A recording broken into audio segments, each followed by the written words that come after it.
kongresuaren helburuetan gurekin bat egiteagatik. Eskerrik asko Angel Gorrotxategiri, Aingeru Gorrotxategiri kantuaren bidez egin digun ongi etorriagatik. Eskerrik asko Hernaniko udalari eta kulturetxe honetako langilei areto dotorea erabiltzeko eta atontzeko eman diguten aukeragatik. Eta oro har, ekitaldia bera antolatzeko agertutako edo emandako erraztasun guztiengatik. Eskerrik asko jardunaldi honetan parte hartuko duzuen hizlariei, komunikatzaileei, mahaikideei eta gaiak prestatu dituzuenoi. Zuen ezagutza, kezkak eta egindako lana hemen aurkezteko prestasunagatik. Mila esker antolaketan aritu zaretenoi, jardunaldia atsegina gerta dakigun, hartu duzuen lanarengatik. Eta orain hasteko bideo labur batekin ekingo diogu. Baina aurretik eskatu behar dizuegu, jada egin ez baduzue behintzat, telefonoak itzaltzeko, bai? Aurrera bideoa.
Pues oso kontziente, baina bikaino horrek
simboloak berez die gure nortasuna ikura, baina askotan beste batzuk nortasuna inposatzeko erabiltzen da. Eta gu ez gara oso kontziente, baina bikaino horrek beste nortasun bat inposatzeko ipinitzako simboloak dira.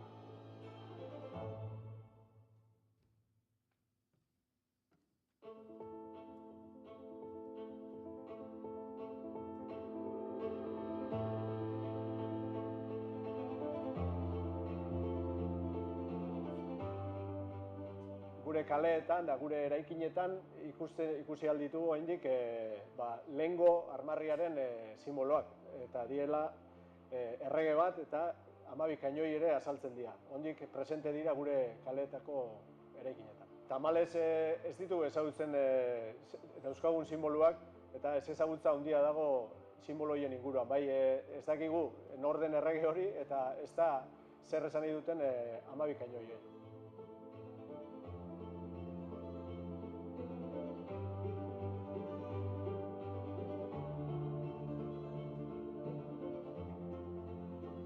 Armarri horren beheko partean 3 hagin ditugu, itsasoaren ondoan dauden 3 hagin, ez? Eta simbolizatzen dena da, garai bateko Gipuzkoa 3 barrutitan zegoen da, zuhaiz bakoitzak barruti bat identifikatzen du, eta 3 barruti horiek elkartuta da itsasoarekin. Horren gainean daukagu Gaztelako erregearen figura, ez? Nafarroa mendebaldea konkistatu zuen erregearen figura. Gipuzkoaren lurraldetasuna esan nahi duenan, gainetik nork agintzen duen garbi esan nahian. Armarriko goiko partean azaltzen diren 12 kainoi horiek dira errege katolikoen alaba zen Juana Lalokan emandakoak Gipuzkoarrei, eta bide batez da kokatzen da 1512ko konkistaren barruan. Eta horrekin nahi izen zana zen anaien arteko Gipuzkoarren eta Nafarroa garaikoen arteko zatiketan sakontzea. Bilatu zena zen zauri bat zabalik ustea, ez? Berriz hizkuntza bereko kideak, ez? Eta herri bereko kideak bat egin ez ezaten.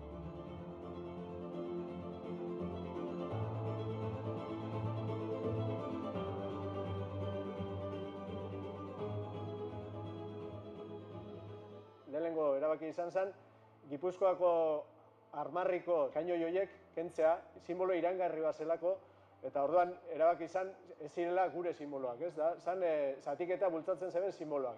Horre esan behar da, foruen galeraren ondoren, 1876an, ez? Bigarren Karlistaren ondoren, nahi bat azaltzen dela, autoafirmazio nahi bat, euskal pizkunde bat gertatzen da, eta hor simboloen garrantziaz jabetzen dira, benetan simboloa ze garrantzia dauken, ez? Zeuden 3 bat gaindituz, 4 batera pasatzen da, eta gero 7 batera.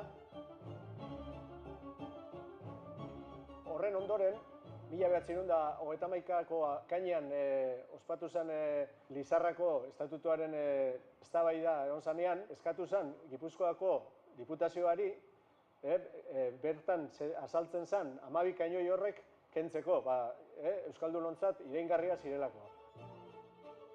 Behin Franco hiltzen danean, batzar nagusiak eratzen dira, eta Agirrek urte batzu lehenago egindako irizpidea jarraituz, erabaki zeben lehenengo gauza izan zen, kainoiak kentzea, anaien arteko borroken simbolo zirelako.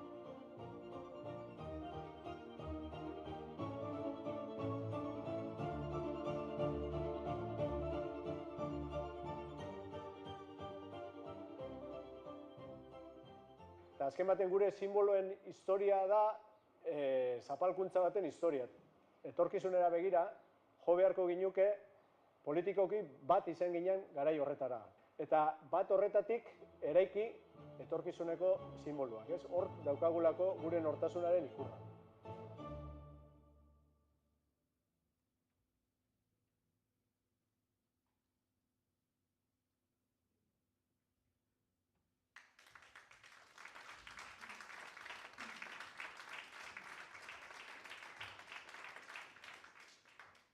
Tira argi geratu da, iratxe.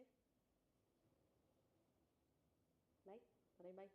Argi geratu da teknologia gauza ederra dela, baina atzean dakien norbait ez baldin badaukagu, zail daukagula aurrera egitea, ezta? Eskerrik asko iratxe zelaiari. Kin dezaiogun orain bai, Gipuzkoako armarria iraganean, orainean eta etorkizunean kongresu jardunaldi honi. Hitza hartzen lehena Aitor Guitzi izango da. Aitor zinegotzia da Hernaniko udalean eta bertako kultura arduraduna. Aitor, nahi duzunean, aurrera.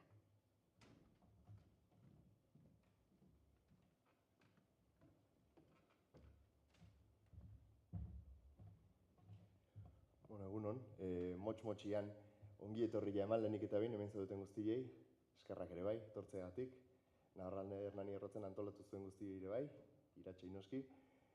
Eta bueno, hau azkenean bada pixka bat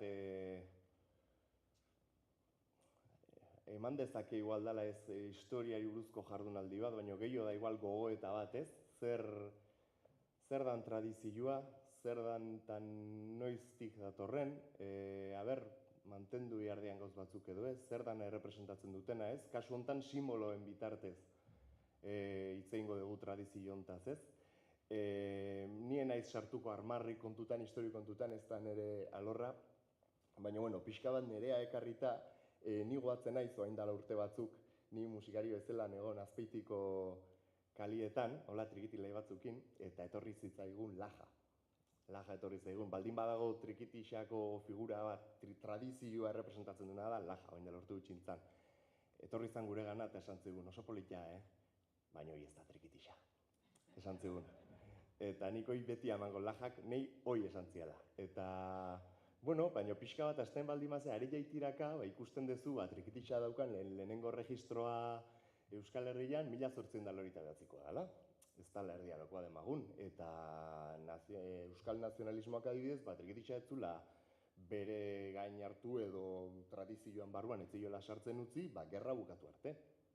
Orduan zenbat urteko historiaz aigea esateko euskal musika trikitixa dela edo txistua dela, ez? Adibidez, biolina adibidez bada instrumentu bat oso europeoa ikusi izan dana hemen beti, baina baldin badago euskal etnomusikologian erraldoi bat, hori da Juan Mari Beltran, eta beak esaten du, garai batian, ibiltzen zian trobadore edo musikari ibiltari hoiek, egunez, kalez-kale dultzaina edo gaita batekin ibiltzen ziala, eta gauez, ostatutan, gitarra klasika eta biolinakin amenizatzen zituztela belabak. Eta gero, irabazizula indarra txistuak, ez gehien bat persona bakarra jotzeko erosua delako, eta potentzia daka, eta orduan, pixkat neretik, egiten dut aportazio hau ez, ikusi behar dugu zer dakagun, tradizioa zer da, baina baita nundi datorren, eta tradizioa danez errepresentatzen gaitun simbolo bat, eta gure laburpentxo bat dan neurri hortan, igual erabaki beharko genukela gu aldatzen gehan neurrin, gure laburpen hori ere aldatu dezakegula, ez? Guria dan neurrin. Besteik ez, nik uste hori, ez dut spoilerrik egingo armarri kontutan eta bain soberan izango da goizian zehar, behaz berriz eskerrik asko etortzeagatik, eta besteik ez, gozatu.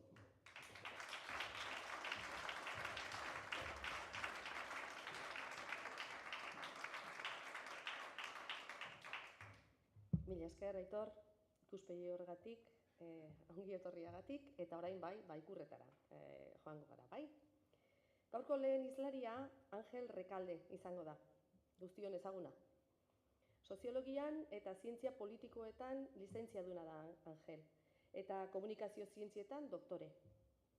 Zenbait libururen egilea ere bada, hala nola Dorregarai, La Casa Torre, Elogio de la Toscana, eta iritzi artikuluak argitaratzen ditu besteak beste Berria eta Diario de Noticias egunkarietan.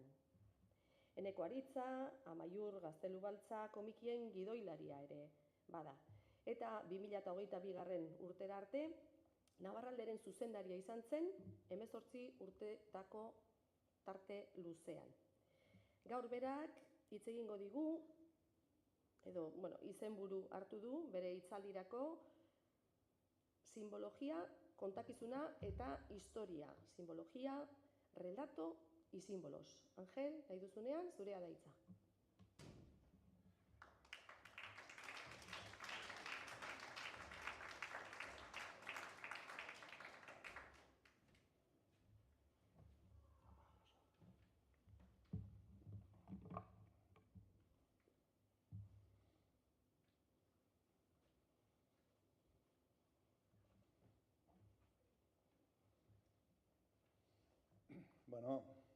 Egun hon, eskerrik asko dena etortzeagatik. Lehendabizi hasteko esango dizuet, markamena eskatu, ponentzia erderaz egingo dudalako, olako gaia nahiko teorikoa da, eta ez nahi zauzartzen euskaraz egiten, nik ez daukat olako mailarik, eta ezagutzen dauzue, nire mugak. La idea de esta ponencia es darle a esta jornada un soporte teórico. Hay una serie de conceptos, una serie de elementos que se emplean a veces de una manera bastante, coloquial, banal, y no se tiene en cuenta todo lo que puede haber por detrás, todo lo que puede haber, con un trasfondo o con un sentido más oculto, ¿no? Entonces hablaremos de historia, memoria, relato, símbolos, del escudo, etcétera, cómo se integran unos con otros, cuál es el sentido, cómo funcionan. esto, en el fondo, estamos hablando de instrumentos conceptuales y, bueno, como en una tesis doctoral, lo primero que haces es precisar los conceptos. Esa es la idea, ¿no? Empezaremos pues, con el tema de la historia. Bueno, quería empezar con una cita, o con dos, más o menos son teóricas, pero bueno, son genéricas, yo creo que ya las conocéis. Hay una de Shakespeare que viene a decir: la vida no es más que una sombra que pasa, un pobre cómico que se pavonea y agita una hora sobre la escena y después no se le oye más. Un cuento narrado por un idiota lleno de furia y de ruido y que nada significa. Walter Benjamin viene a decir, desde un punto de vista también más profundo, más filosófico, viene a decir más o menos lo mismo, ¿no? Estamos hablando de literatura, estamos hablando de filosofía y tal, pero en concreto, cuando hablamos de la existencia humana, de la historia, más o menos vienen a decir eso, que son hechos y que no tienen un sentido predeterminado, ¿no? Si os fijáis, hay una definición, aquí vamos ya a lo concreto, ¿no? Una definición de la historia del país, ¿no? Que viene a decir, según la Real Academia Española, ¿no? La historia es la narración y exposición de los acontecimientos pasados y dignos de memoria, sean públicos o privados. Luego también es una disciplina que estudia y narra cronológicamente los acontecimientos pasados. Pero si vamos a la primera definición, porque la disciplina ya sabemos cuál es, pero la narración y exposición de los acontecimientos pasados y dignos de memoria. Es decir, es la memoria la que manda. Han ocurrido muchas cosas, pero lo que pasa al registro de la historia es lo que es digno de memoria. Esa es un poco la clave. Esto. Os voy a poner un ejemplo para que me entendáis. Es un ejemplo que seguramente los que tenéis mi edad, que somos aquí bastantes, eso es bastante significativo también, ¿no? Pero es lo que viene a decir, ¿no? Si os acordáis, cuando éramos chavales, en el franquismo, nos hacían aprender de memoria la lista de los reyes godos, ¿no? Estábamos hablando de Atanagildo, Leovigildo, Hermenegildo, Recaredo, Gundemaro, Sisebuto, Chindasvinto, Recesvinto, Bamba, y nos hacían aprender de memoria. Si lo vemos retrospectivamente y ya en el presente, dices, ¿a qué venía tanto interés? Nos hacían aprender de memoria, ¿eh? La lista, yo no sé vosotros lo que aprendería, yo creo que me sabía 5 o 6, no más, pero eran 14 o 20. ¿Por qué nos hacían aprender aquello? Luego, con el tiempo, leyéndole a uno de estos historiadores, decía, hombre, es que el franquismo le daba mucha importancia a eso. Estamos en la época de las relaciones de Franco, en principio, con Hitler y con Mussolini y tal. Y entonces el franquismo estaba muy interesado, pero bueno, cuando hablamos de franquismo estamos hablando de la España imperial y de todas las épocas, ¿no? Y les convenía para resaltar la ficción de que también éramos, como los alemanes, éramos indoeuropeos, arios, godos, teníamos una base, ¿no? Los visigodos estuvieron un siglo, los musulmanes estuvieron 8 siglos, pero los visigodos vinieron y se establecieron, mientras que los árabes nos invadieron. Es la diferencia. Unos estuvieron 8 siglos, pero es porque nos habían invadido. Eran enemigos desde el primer momento. Los otros, en cambio, se establecieron y nosotros somos sus descendientes. Como veis, hay una interpretación que es lo que hace que eso sea digno de memoria. Eso es en lo que estamos, ¿no? Cuando hablamos de la memoria y de la historia, esa es la relación entre los dos. La historia es una sucesión de hechos concatenados que no sabemos por qué se concatenan, cuáles son las claves. Más o menos se pueden entender algunas en el corto plazo, en lo inmediato, en lo que se sigue y tal, pero en líneas generales la historia es lo que decía este Shakespeare, es una historia contada por un idiota lleno de ruido y de furia y que no significa nada. Somos nosotros los que le damos ese sentido. Y precisamente ese sentido, dentro de esa sucesión de hechos que se suceden unos tras otros y que no tienen sentido, que ocurren, ¿no? Que se nos escapa, la selección que se hace es arbitraria, ¿no? Siempre son interpretaciones o criterios subjetivos los que le dan el sentido a esa. Bueno, cuando hablamos de elementos diferentes, bueno, no me voy a meter con esto porque nos iríamos por lo esto. Pero, de alguna manera, lo que hace la memoria es, al darle sentido a esos hechos inconexos y de alguna manera recuperados, es darle a eso una forma. Y esa forma es el relato, ¿no? El relato es la construcción de sentido que le damos y que sirve para construir un imaginario, ¿no? Para construir un imaginario, una base compartida de sentido, porque de lo que estamos hablando es de un elemento societario. Estamos hablando de la sociedad. Eso no ocurre para un individuo. Eso no se le enseña la lista de los Reyes Godos a una persona para que la tenga en la cabeza. Es un elemento colectivo en el que participamos. ¿Desde dónde se hace? Se hace desde la subjetividad. Y la subjetividad de la persona, del poder, de quien tiene el poder para imponerlo, es su posición en la sociedad, su posición de poder, de tiempo, de época, de mente, de cultura, etcétera, etcétera. Y con eso lo que se construye es el relato, y ese relato es colectivo, ¿no? Para eso voy bastante rápido porque me he dejado algunas cosas que no tienen mayor importancia, pero lo que nos interesa es, yo creo que me he pasado aquí alguna cita, y os la voy a leer porque merece la pena. Hay una cita de esta, de Inma Tubella, que viene a decir: todos los pueblos se construyen sus propios relatos y utilizan todos los medios de que disponen para repetirlos, para crear un relato, un imaginario común que cohesione sus sociedades. Y en el ámbito externo, para darse a conocer de forma que ellos mismos han decidido ser reconocidos. Es decir, si nosotros éramos españoles en tiempos de Franco, los españoles querían ser reconocidos no solo internamente, sino también externamente, como godos, como arios, ¿no? Todos los pueblos que han alcanzado su independencia han construido antes su propio relato, su imaginario colectivo, y han utilizado todos los medios a su alcance para comunicarlo interna y externamente. He hablado muchas veces del papel de Hollywood, la industria de los sueños en la construcción del sueño americano. Todo esto es de Inma Tubella, ¿eh? Digamos relato, digamos proyecto nacional, digamos sueño catalán, digamos hoja de ruta, ¿eh? Todo eso es, o sea, no estamos hablando de la historia, sino que estamos hablando de un relato que se utiliza para hacer colectividad, para hacer sociedad, para hacer, en nuestro caso, nación.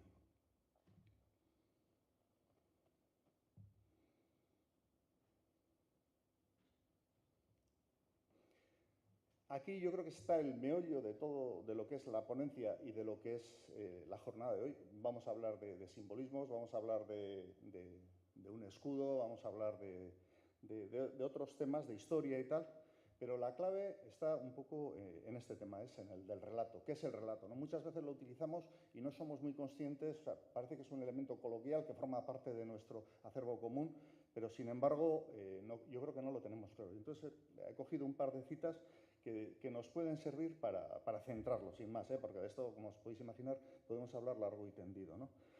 Héctor López Bofill es un catalán con el que tenemos una cierta relación, es profesor de Derecho, no me acuerdo ahora, Derecho Constitucional o no sé qué, y tiene el tema lo ha trabajado pues, con bastante profundidad. Y viene a decir esto: en uno de los ensayos más relevantes de los últimos años, Homo Deus, el profesor Yuval Noah Harari señala que la principal propiedad desarrollada por la especie humana en los últimos milenios ha consistido en la capacidad de contar historias para favorecer la colaboración a gran escala entre gente que no se conoce de nada.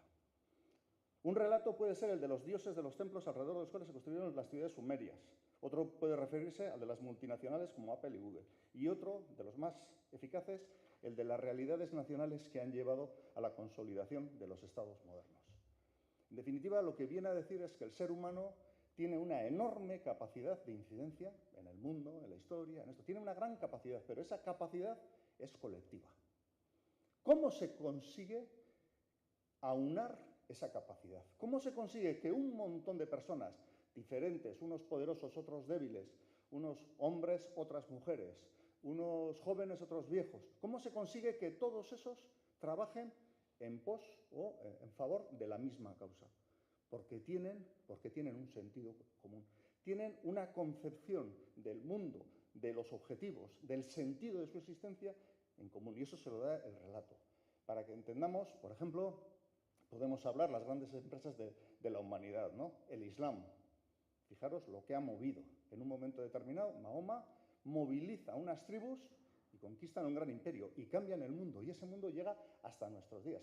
Hoy en día hay cientos de miles de personas, millones más bien de personas, que están en el Islam, en ese mundo, y que trabajan a favor del Islam. Pasó lo mismo con el cristianismo, con el comunismo, con la lucha contra el nazismo. En un momento determinado, el nazismo se considera que es el mal. Pues bueno, pues todo esto. Las cruzadas, mogollón de gente que va a las cruzadas impulsada por un relato de cristiandad, etc. Las grandes empresas de la historia se han hecho porque detrás había un relato. Y a lo que nosotros vamos, que es a lo que más nos interesa, detrás de una nación siempre hay un relato. Hay un relato de nosotros mismos. Hay un relato que nos identifica, que nos unifica, a pesar de que somos diferentes, clases diferentes, edades diferentes, géneros diferentes, y nos unifica porque pertenecemos al mismo relato. Iba a decir a la misma nación, es lo mismo. Somos vascos, somos no sé qué. Para que me entendáis esto, vamos a verlo de otra manera. Somos el pueblo elegido por Dios. Y este es nuestro territorio. Y en base a eso nos unificamos, aunque unos vengamos de Latinoamérica, otros de Rusia, con lenguas diferentes, con historias diferentes, y ahora nos vamos a matar palestinos. Fijaros si hay un relato potente que además no solo es que te han contado una batallita, somos el pueblo elegido, no, es que además tenemos un libro, y lo estamos estudiando generación tras generación, y desde los 3 años, desde que se le enseña a un niño a leer, se le enseña cuál es la Biblia. Eso es un relato potente, poderoso, que nosotros no tenemos, que nosotros tenemos un más o menos microrelato mal hecho, pero para que entendáis cómo funciona.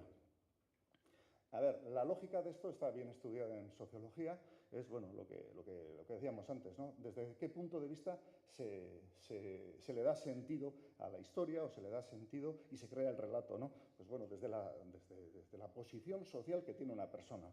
En sociología, el principio, el número 1 es si una situación se define como real, es real en sus consecuencias. Claro, si la definición de la situación es esa, que somos el pueblo elegido, luego vete con las consecuencias, ¿no? Si un país cree que su gobierno es inmoral, es ilegítimo, normalmente, pues como pasó con Franco, al final eso cambia, cae, tienen que de alguna manera esto. Y luego otra de las consecuencias también de la sociología es, no solo son los hechos los que cambian, ha ocurrido esto y esto, todos lo vemos de esta manera, sino también el deseo, la creencia, todo eso crea realidad. La realidad humana la creamos nosotros mismos. Precisamente esa es la clave. En la medida que el ser humano es el constructor de su propia realidad, darle un sentido te lleva a construir esa realidad. Es en el terreno en lo que estamos. Entonces, para precisar un poco más, no, todavía no hemos llegado a ese punto. Hay una cita de José Antonio Zarzalejos, que seguramente lo conoceréis, y os caerá muy bien además, porque creo que es abertzale y muy revolucionario además. Bueno, pero este, que es un tío que de tonto no tiene un pelo, pues escribió a cuenta precisamente de la cuestión esta del relato, para zurrarle, o sea, para oponerse a ello. Pero la reflexión es muy buena. Escribía, Christian Salmon subtituló su obra así: La máquina de fabricar historias y formatear las mentes. ¿No? Esta es la obra. Para el autor, el relato se comporta en la sociedad como un instrumento de control. Es un arma de distracción masiva. Va más allá de la posverdad y compone una suma de manipulación y mentira, como veis. Estaba muy de acuerdo con esto, sí, pero luego él dice, y ha creado un marco de referencia, en palabras de George Lakoff, que determina nuestro modo de razonar y lo que se entiende por sentido común. Es decir, esta es la clave. El relato es el marco de referencia que determina nuestro modo de razonar y lo que se entiende por sentido común. No solo de razonar, estamos hablando de razonar, de sentir, de actuar, de trabajar en colectividad. Esa es la clave, ese es el marco de referencia. Hay una cita de George Lakoff, que es precisamente el filósofo que está detrás de esto, que viene a decir, los marcos de referencia son estructuras mentales que conforman nuestra forma de ver el mundo, nuestras metas y planes. Forman parte del inconsciente cognitivo. No podemos acceder a ellos conscientemente, pero sí por sus consecuencias y a través del lenguaje. Nuestros marcos, nuevos marcos que suponen cambiar lo que se entiende por sentido común y que provocan cambio social, requieren un nuevo lenguaje. Como veis, esto tiene un calado profundo, profundísimo.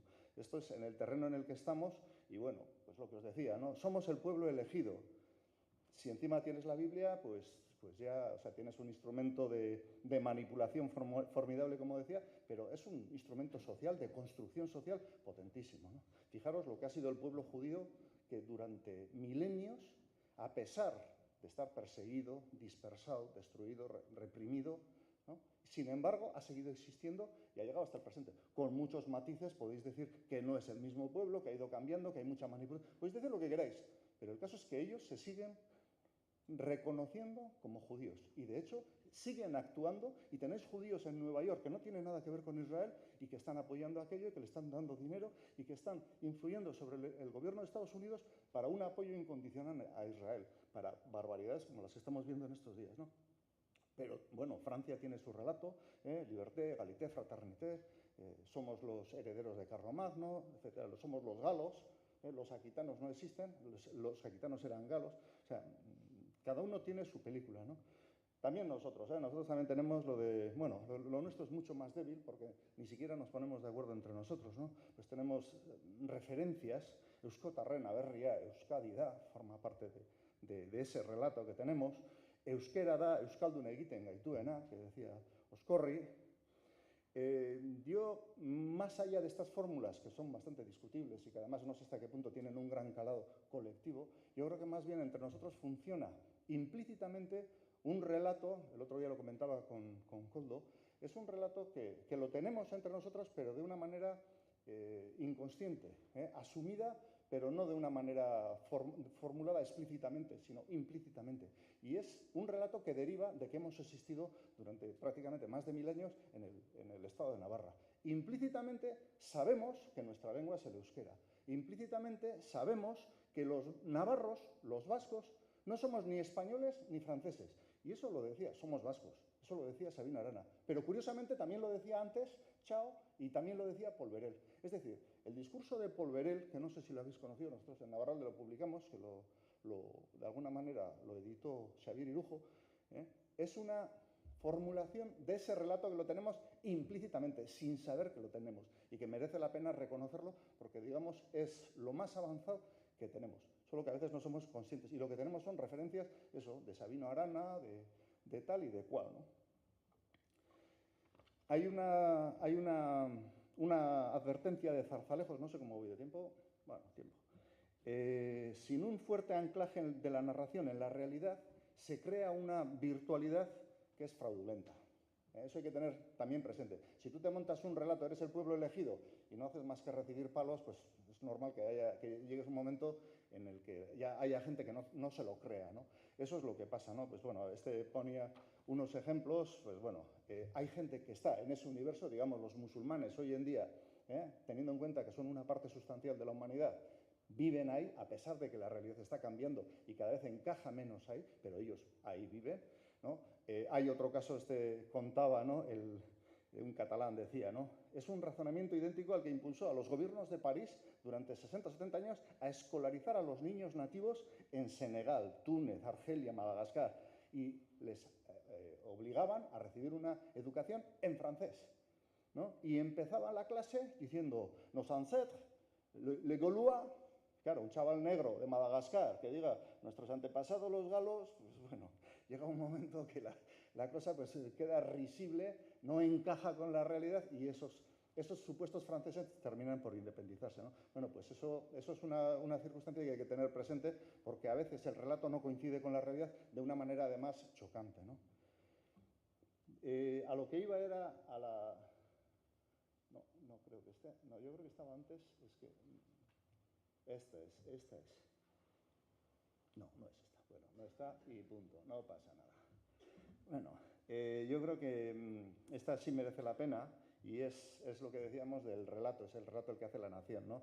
Miquel de Palol decía, un Estado no es un ente sociopolítico que una comunidad es, sino que la comunidad tiene. Lo que se es o no se es una nación. Y una nación se fundamenta en un relato. Y el relato se construye en torno a elementos que los actuales gestores de la catalanidad parecen desconocer o ser incapaces de articular. Es decir, el relato se compone de la historia, las realidades, los emblemas, los símbolos, las tradiciones, las costumbres, las figuras, los mitos. O sea, el relato no es algo abstracto que cuentas una batallita de Pinocho, no, tiene que tener un encaje, tiene que tener un anclaje y tiene que tener además distintos componentes, ¿no? Y entonces con eso es con lo que se hace. Las arterias que discurren por estos ámbitos son las de la cultura, pensamiento, ciencia y arte. Esto es lo que decía Miquel de Palol. Eta, bueno, beste reflexio bat egin behar dut, eta, bueno, ez dut merezi, hau zen alde teorikoa, eta hemendik sartuko nintzake, simboloak, eta, bueno, bakizue, Gipuzkoako armarria simbolo politikoa dela, armarriak badatozela berez aintzineko eskuduak eta nola egiten ziren, hasieran ordezkatzen zuten persona, hau eta bestea eta hori, edo familia noble bat, ez dakit zer, baina azkenean hori erabili da simboloak egiteko. Eta baneukan horren inguruan, olako beste, bezain beste, eta, bueno, ondo zegoen ez. Baina lehengo egunean atera zitzaidan anekdota bat, datu bat, eta pentsatu dut interesante dela gai hau azaltzeko.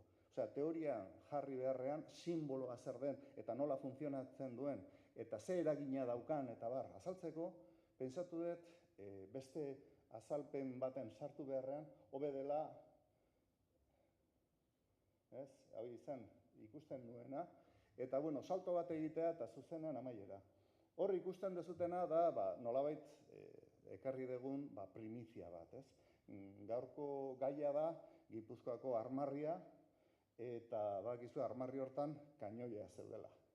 Bueno, hau da kainoi horietako bat. Eta esan zidaten moduan da benetazkoa. Hau da belateko kainoi bat. Bakizue nola dauden armarrien, armarritako bi behintzat benetazkoak errekuperatuak izan ziren eta toki baten agertu dira. Eta hola daude, jasota. Asuntoa izan zen, eta merezi du kontatzea, orain dela 80 urte, napar batek, segurazki fatxa izango zen, harremana izango zituen militarrekin, armadakin, gizue frankismoan eta hori, eta momento baten aukera izan zuen, aurkitu zituen olako bi kainoi, eta belateko kainoiak, eta segin zuen. Dirudienez aurkitu zituen Pasaian. Eta zeuden edo botata, edo itsasoan, edo hola, eta baina dokumentatuta eta bar, eta gaizki tratatuta, eta ikusten duzu oso gaizki tratatuta daudela. Eta esan zuen, hau Giputxei lapurtuko diegu. Beraiek lapurtu ziguten, guk bai lapurtuko diegu. Eta eraman zituen Pasaitik, Donibanetik, Iruñara, eta momentu honetan Ziudadelan daude. Hor ikusten da simbolismoaren indarra, ez? 250 urte pasata, garai hartan oraindik Navarralde zegoen, olako jardunaldiak ez zeuden, olako debateak ez zeuden, ez zegoen olako kontzientzia kritikoa eta abertzalea eta ez dakiz zer. Baina naparrak oraindik zeukaten zauria. Oraindik zeukaten olako grina, esan, begira, horiek lapurtu ziguten, orain guk, ez dakiz zer, eta batalla, konkista, ez dakiz zer. Osea, pentsazazue, 250 urte beranduago, napar fatxa batek, oraindik bere barruan dauka tripagor janda, hoi da simbolismoa. Teorian nahi behuze, azalduko dugu. Baina nire ustez hau, garbia, denok badakigu gutxi gora, bi kainoi dira, daude Ziudadelan, hola daude konsignatuta, hau da, gero auskalo, benetazkoa diren. Atzo hitz egin nuen Pello Monteanorekin, eta bera oso eszeptikoa zen, baina gero pasa nionean, argazkiak eta datuak eta bera esan zian, ez dut ezagutzen hau. Hori ere esanguratsua da. Zergatik izkutatuta izan dute, zergatik ez dute inun aldarrikatzen Pello Monteano bezalako historiagile batek ez dakiela. Interesa dago olako gauzak oso sensibleak eta hori izkutatzeko, debatea esartzeko, eta bar. Osea, simboloa, zentzu baten edo bestean, indartsua da, poterea dauka, eta horrela erabiltzen da. Momentu batzutan jartzen da armarrietan, eta beste momentu batzutan izkutatzen da, porque puede ser problemático, puede herir sensibilidad. Beti hor dago. Hor dauzkazue, bilak, ez dakit hau berbera dan, nik esango nuke bilak direla, badaude kainoi gehiago, eta Peio Montenok esan zidan, horiek dira del siglo XIX. El siglo XIX hauek ez, eta bera hori ikusi zuenean, esan zuen, bai, izan daitezke, bazauden, ez dakiz zer, eta, bueno, zalantza horrekin eta ikertuko zuela, ez? Baina hor daukazue simbolismoaren indarra eta horrekin ere nola egiten den errelatoa. Lehen esan dugu, hor dagola Gipuzkoako armarria, atal batzuk, erregea eta kainoiak eta hori, eta momentu baten relatokin ja mina egiten zuen, eta horregatik erabaki zuten hori ez. Ziur aski, guri esaten badigute que los cañones de Belate estaban ahí en la ciudadela, seguramente cualquier otro momento diríamos, bueno, ¿y qué? Y sin embargo, a un navarro, además facha, que no tenía mucha conciencia nacional, etcétera, etcétera, Dios, todavía le seguía quemando. Hoi da, nik esango, eta hor dago, ikusten baduzue, Pamplona, Cañón de Belate. Osea, que publikoa da, ez dute zer asmatzen. Eta besterik ez. Hoi da kontatu nahi niztena.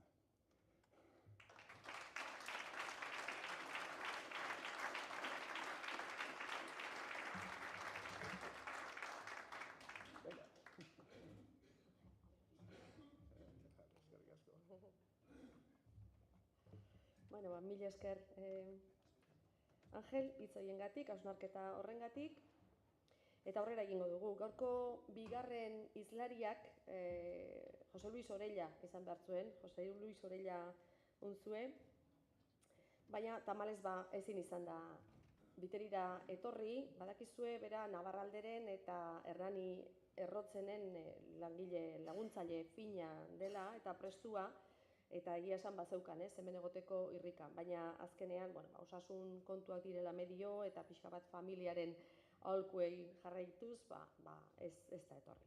Hala ere, Jose Luisek bere lana, bere hitzaldia idatziz bidali digu, izenburu hau hartuta, el régimen municipal de Gipuzkoa, la tenencia de Hernani dentro del Reino de Navarra. Eta testu hori Mentxu Perezek irakurriko digu. Beraz, nahi duzunean, Mentxu, zurea da hitza.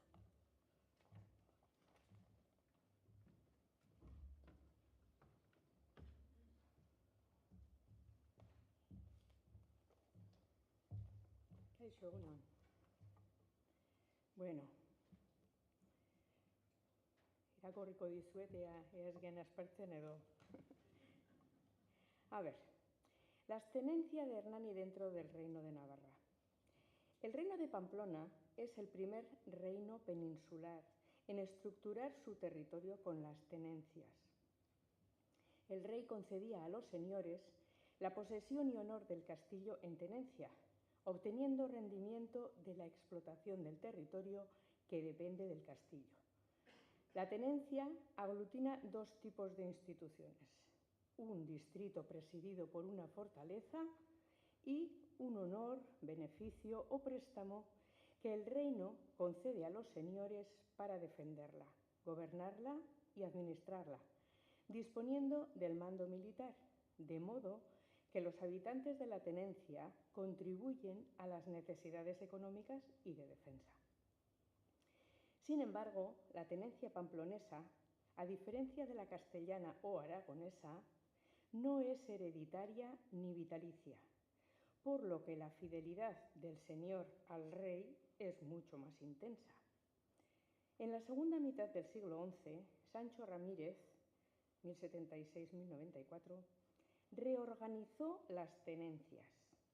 A comienzos del siglo XII, las tenencias pamplonesas eran unas 30. La transmisión por vía de herencia pudo darse por cierta condescendencia del rey, pero nunca como consecuencia de un derecho patrimonial. Con esta articulación de tenencias, el reino buscaba el establecimiento de fronteras estables. La política urbanística y de tenencias tras 1174. El Tratado de Paz de 1179 implicó el trazado de una frontera artificial, mientras que el Reino de Navarra retuvo Álava, Guipúzcoa y el Duranguesado. A partir de esa fecha de 1179, el rey Sancho VI el Sabio y su hijo Sancho VII el Fuerte emprendieron una etapa de creación de villas burguesas.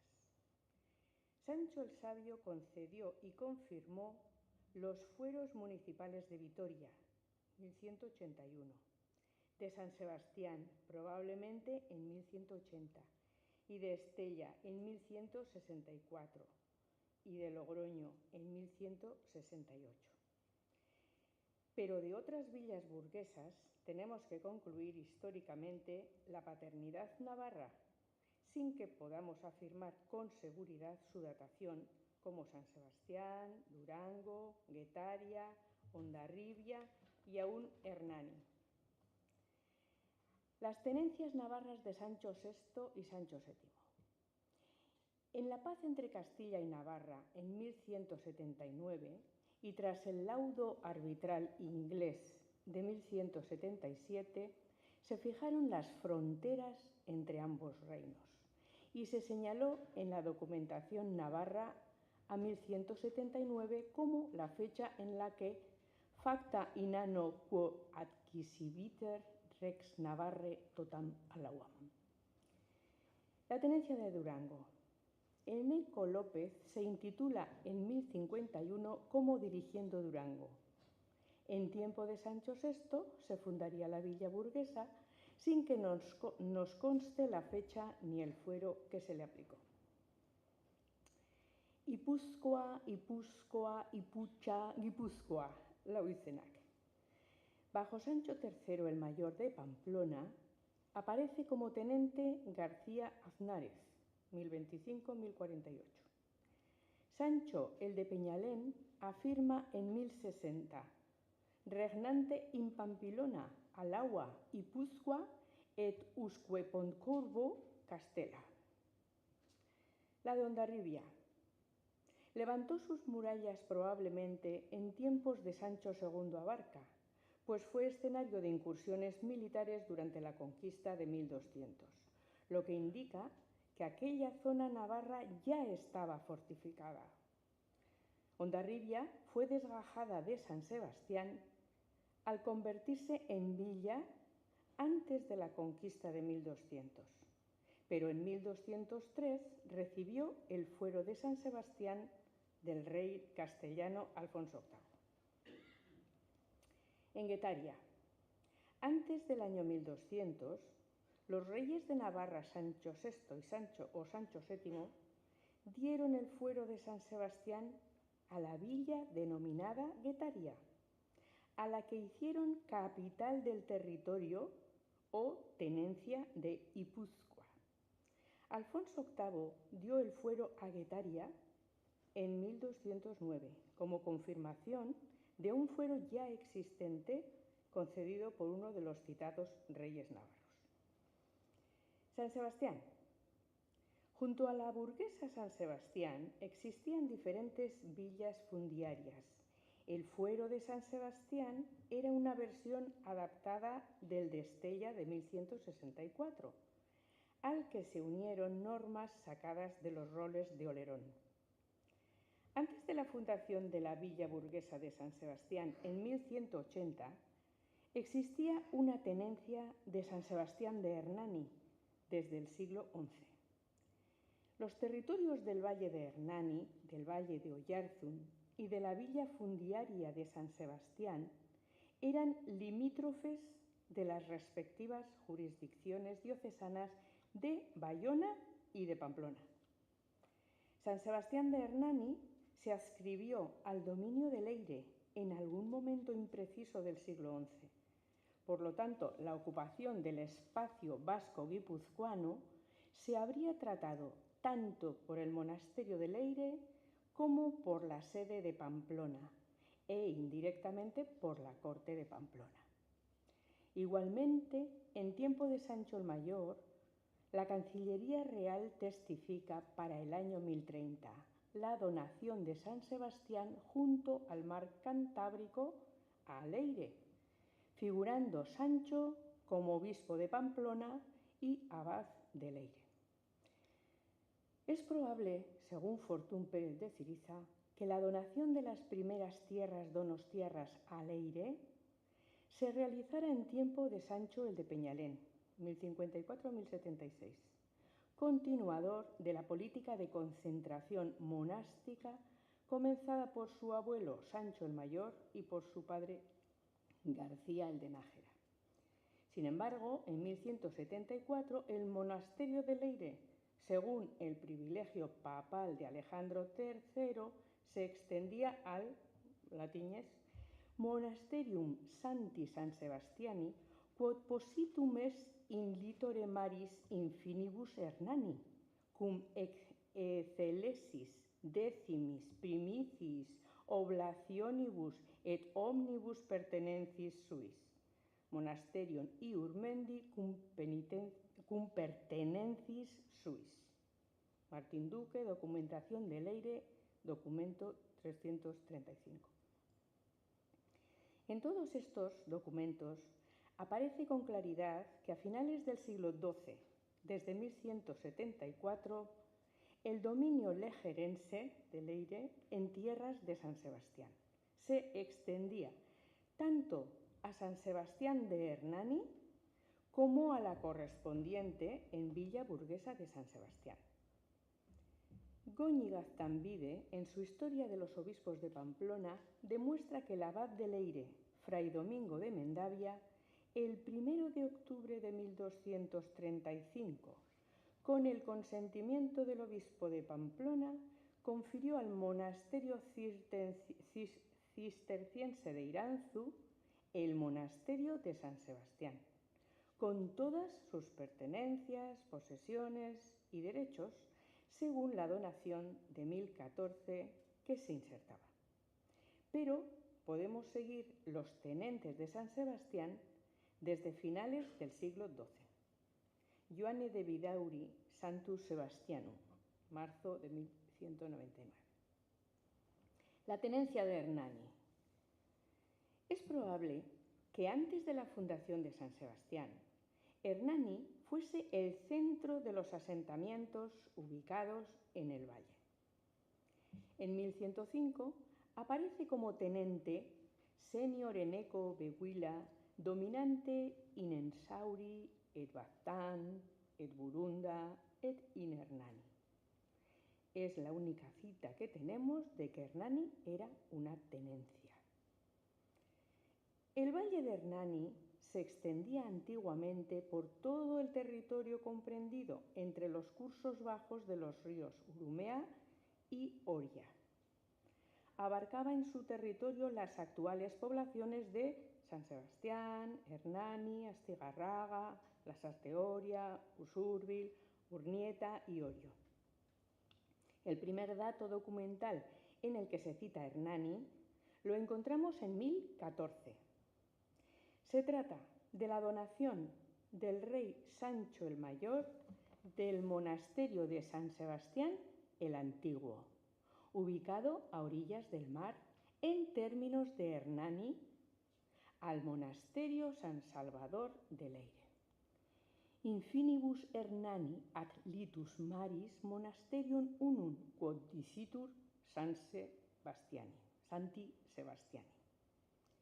Fechado a finales del siglo XII, está el documento de donación del monasterio de San Sebastián al monasterio de Leire en Navarra, por parte del rey navarro Sancho el Sabio, donde se indica que dicho monasterio de San Sebastián se encontraba en los confines de Hernani. Cuando dicho rey navarro creó la villa de San Sebastián hacia 1180, el territorio del valle de Hernani quedó englobado dentro de la jurisdicción de la nueva villa. El valle de Hernani estaba situado entre Guipúzcoa y Gascuña. Durante los siglos XI y XII, según los falsos votos de San Millán, redactados hacia 1143, Guipúzcoa se extendía desde el río Deva hasta San Sebastián de Hernani. et deipsa deba usque ad Santum Sebastianum de Hernani ites tota Guipúzcoa affinibus alaba usque ad hora maris. La villa de Hernani. Se cree que el emplazamiento de la villa de Hernani, en un altillo a 42 metros de altitud, que domina la margen izquierda del río Urumea y situado a su vez a los pies del monte Santa Bárbara, se correspondía a la ubicación del primitivo poblado principal del valle. Este casco antiguo, de forma ovalada, estaba rodeado de murallas y poseía varias entradas, de las que solo sobrevive una en la calle Felipe Sagarna Zapá. En un principio poseía dos calles, una a lo largo de la calle Mayor, Kale Nagusia, y la calle Cardaveraz, Andrekale, que eran atravesadas por una calle perpendicular, calles Nafarkalea y su prolongación Felipe Sagarna Zapá. Se desconoce cuándo se creó la villa de Hernani, ya que su carta Puebla se perdió junto con sus archivos en un incendio. Algunos estiman que la fundación de la villa se produjo durante el reinado del rey castellano Alfonso X el Sabio, en la segunda mitad del siglo XIII, ya que este rey creó una red de villas estratégicas a lo largo de las rutas que unían la costa con el interior de Guipúzcoa, y Hernani pudo ser una de estas localidades estratégicas. Otros retrasan la fundación de la villa hasta finales del siglo XIV, estableciendo como fecha más tardía 1379, ya que un documento del siglo XV menciona un acuerdo entre los concejos de Hernani y San Sebastián para el aprovechamiento de los montes del Valle del Urumea, que se produjo en 1379, lo que da a entender que para aquella fecha Hernani ya estaba constituida en villa. El documento más antiguo que atestigua su condición de villa data de 1374. Esta fecha se suele dar como la de su fundación, aunque se sabe que la villa es más antigua, desconociéndose en cuántos años. Hernani es una población que ya existía con anterioridad al siglo XIII. La villa de Hernani extendía su jurisdicción solo sobre parte del antiguo valle. La conquista castellana de Vitoria y de las villas y tenencias guipuzcoanas. La campaña militar de Alfonso VIII en 1199 tuvo como objetivo prioritario Álava, donde la resistencia se limitó a la ciudad más importante, Vitoria, y a dos castillos, Treviño y Portilla, sedes de otras tantas tenencias navarras. Alfonso VIII sitió con su ejército durante el otoño de 1199 a la villa navarra de Vitoria-Gasteiz y tras 9 meses de asedio la había conquistado a sangre y fuego. Bien es verdad que a consecuencia de este hecho de armas, al comienzo de 1200, el rey castellano obtuvo y adquirió las villas y castillos de la tenencia navarra de Guipúzcoa, que a partir de ese momento pasó a la órbita política castellana. Tras la conquista de Vitoria y la anexión de Guipúzcoa el 11 de octubre de 1200, firmaba en Cañas Alfonso VIII. Regel Defonso in Castilla, et in Alaba, et in Campezo, et in Maranón, et in Ipuzcoan, et in Soria, et in Nayara, et in Maranón, et in Santo Sebastiano. En 1204, Alfonso VIII, al borde de la muerte, se planteó una restitución parcial de algunos de los territorios conseguidos en 1200, en concreto la franja del noreste de Guipúzcoa, entre Fuenterrabía y Arano, y casi toda la montaña alavesa, a cambio de que Navarra reconociera la pérdida del resto. En modo alguno se planteó una restitución total, y el plan quizás no pasó nunca de proyecto, sin que fuera ni siquiera planteado ante la corte navarra, puesto que la recuperación sanitaria de Alfonso VIII hizo innecesaria la restitución. En los años 50 años posteriores a la conquista, de 1200 a 1250, los reyes castellanos tan solo concedieron fueros a 3 villas: Hondarribia en 1203, Motrico en 1203 y Zarauz en 1237.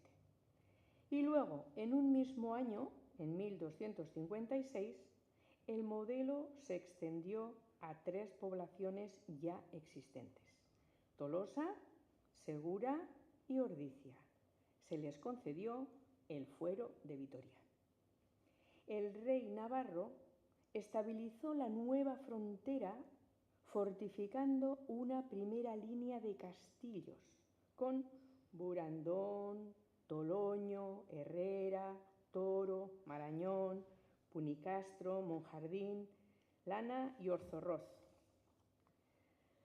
La segunda fase de la expansión urbana guipuzcoana se produce a mediados del siglo XIII, durante el reinado de Alfonso X. Esta vez, las fundaciones se realizan en 2 ejes norte-sur que atraviesan la provincia: el valle del río Oria y el valle del río Deva. Alfonso X fundó 5 nuevas villas y quizás una sexta, como son Tolosa, Villafranca y Segura en 1256. La fundación real se extendió en 1260 a Villanueva de Ariznoa, Vergara, y Mondragón, Arrasate.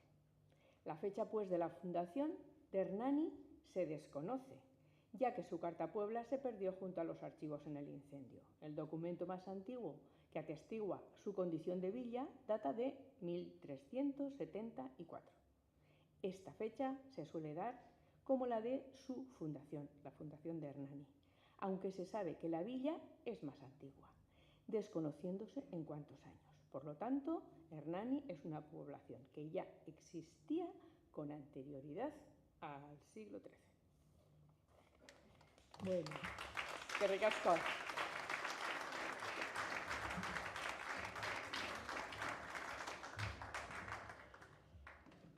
Mila esker, Mentxu, Orella irakaslearen erudizioa biteri irakartzeagatik. Ez zeneukan lan erraza eta bikain egin duzu, latineko ipuluze horiek barne.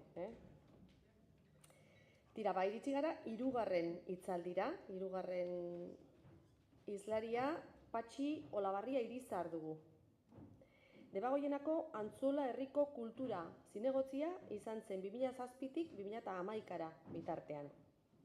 2009ko urtarrilean, Nabarralderen idatzi bat jaso zuten herrian, Antzolako udalaren armarrian Nafarroako konkistaren sinbolo ziren belateko kainoiak ageri zirela esanez, eta hoiek kentzeko prozesua martxan jartzeko eskatuz. Geroztik, sinboloen munduan murgilduta dabil Patxi, eta aurten Antzolako armarriaren alardea izeneko liburua argitaratu du. Bere gaurko hitzaldiaren izenburua, Antzolako armarriaren aldaketa prozesutik Gipuzkoako armarrira. Nahi duzunea, Patxi?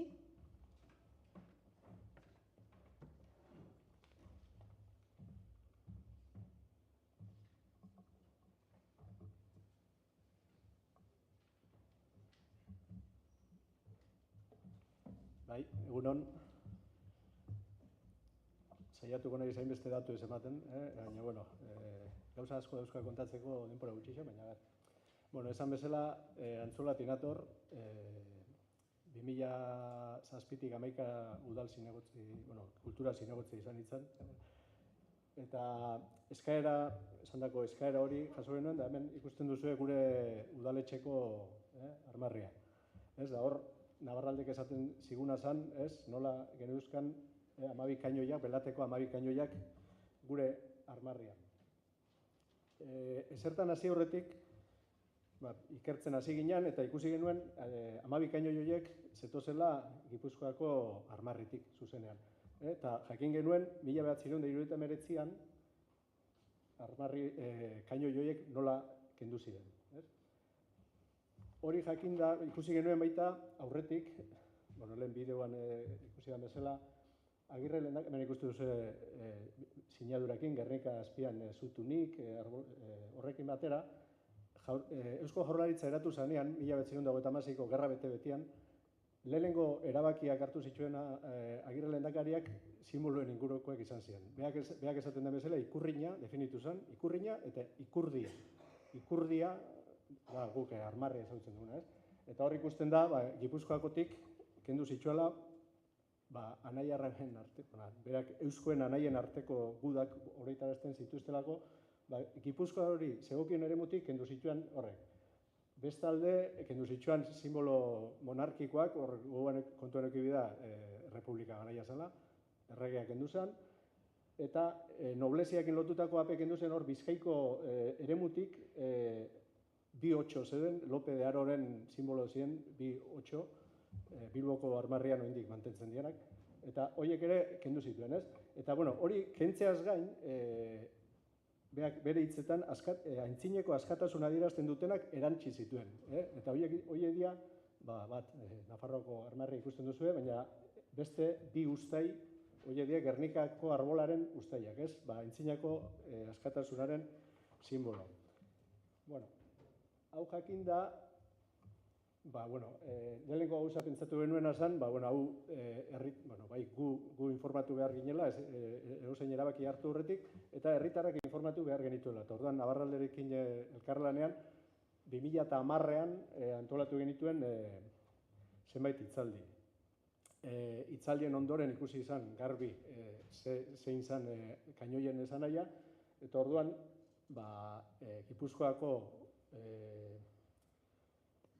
Gipuzkoan kendu zen bezala, aho batez kendu zen bezala, proposatu zen Antzolan ere kentzea, eta hala erabaki izan, aho batez. Hor, kendu egin zen, bai, ez? Baina gero horren ordez ze jarri, hor zegoen zalantza, ez? Eta hor konturatu ginen, hori ikusten da armarri fisikoa, eta hau da arma zertifikatuan dagoen armarria. Eta hor, fijatzen bazarete, armarri fisikoan 5. eremu badago hor erdian, hemen ez dagona, ez? Orduan, erreza izan zitzaigun, eremu hura kainoien lekura pasatzea, ez?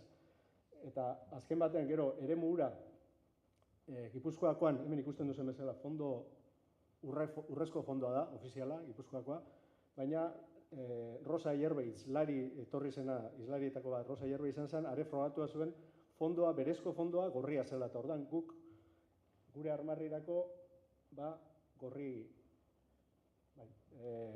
jarri genuena zen, fondo gorriakin jatorrizkoa horrelakoa zelako, ez? Garai hartan, eskaera hau jaso genuenean, burubelarri ari ginen Antzolako alarde bat ospatzen da, ez dakit ezagutzen duzuen, Mairuaren alardea, eta horrek pixka bat Mairuaren figura nahiko gaizki tratatua zen, ez? Eta gemiltzan Mairuaren figura duindu nahirik, eta prozesu horretan burubelarri genden da. Justo ikusi genuena zen, armarriak eta alardeak erlazio zuzena zutela. Guk ordura arte uste zen, Mairua kateatua joaten zenez, horren errepresentazio egin zela armarrian, ez? Pentsatzen zen, alardea uste noizkoa zela, eta hor trasladatu zela armarrira. Baina ikusi genuena zen, alderantziz. Armarrian katearekin dagoenez, hori imitatuz sortu zen alardea. Eta horregatik, armarritik datorrenez alardea, horri buruz da, simbologien inguruan, martxoan atera berri du liburua, Antzolako armarriaren alardea. Armarritik bai dator alardea. Gero, justo liburu honen aurkezpenean, lehen ikusi dugun bideo hori grabatzera etorri zean, eta, hor, aipatu duten, arrezkero simboloen inguruan asko hitzaldi honetarako informatzen ibili naiz, da hor aipatu duten gauza batzuk ez zuzentzen dator, aurreatzen dizuet. Hor, gauza bakarrik. Hor esaten dut erregea, Gipuzkoako leko armarriko erregea, gaztelakoa zela, baina esango dizuet, ez dela gaztelakoa, Nafarroa baizik. Aurreatzen dizuet, baina, ikuntatuko zergatik esaten dudan hau. Liburu honetan simboloei buruz asko ikusi dutena da, simboloek ze garrantzi duten, da asko zoritxarrez ez diegun behar den bezalako garrantzirik ematen, ez? Ikusi dena da, norberaren herri baten nortasunarentzat sekulako garrantzia daukala, baina konturatu naizena da, beste menpean hartu dituzten hoien nortasuna islatzen dela askotan gure armarrietan. Eta gero ikusi dena da, simboloen sorkuntzan asmakizuna dagoela eguneroko gauza badala. Antzolan, kasua labur azaltzeko, Antzolan armarri egin zen udaletxea, 18. mendean udaletxe eraikin egin zen, eta claro, han armarri baten beharra zegoen, udaletxe denetan dagoen bezala. Claro, Antzolak ez zeukan armarririk. Orduan, horren potestadea hori emateko Espainiako erregearen rei de armas, ero arma erregeak dauka. Orduan, orduko Antzolarra, joan ziren Madrilera, esatera, nugu nahi dugu armarri bat, eta bueno, orduan, eta zue kontatu ze balentria dauka, zue herri bezala, eta, claro, Antzolak ez daukan balentria. Eta orduan, zuzenean, rei de armas honek iten zutena zen, asmatu, historia bat. Eta gure kasuan, asmatu zuen, nola Antzolarrak Baldejunkerako batailara joan ginen, Abderramanen kontrako batailara, hor bataila hartan Nafarrak sekulako egurra jasotu zuten, baina gu omen ginen urrengo egunean eta lortu genuen, eta hori dago arma zertifikatuan idatzita dagoena, ez? Eta arma zertifikatu horretatik imitazioz alarde egiten dugu, ez? Ikusteko nola simbologiak nola funtzionatzen duen, ez? Gero beste aldetik, zeak ere, familietako armarriak, eta gu euskaldunako oso zalea gara, ez dakit, arbola genealogikoak egiteko, eta ez dakit zenbat abizen da, 8 abizen euskaldun topatzeko, eta holakoak ez da, hortaz aprobetxatu izen dira, diruaren araberako genealogiak egiteko. Azken baten, zuk dirua aldin badukuzu, orduan, hola funtzionatzen zuten genealogistek, lotuko zaituzte, bai, ez dakit zein noblerekin, ero inkluso errege batekin, errez.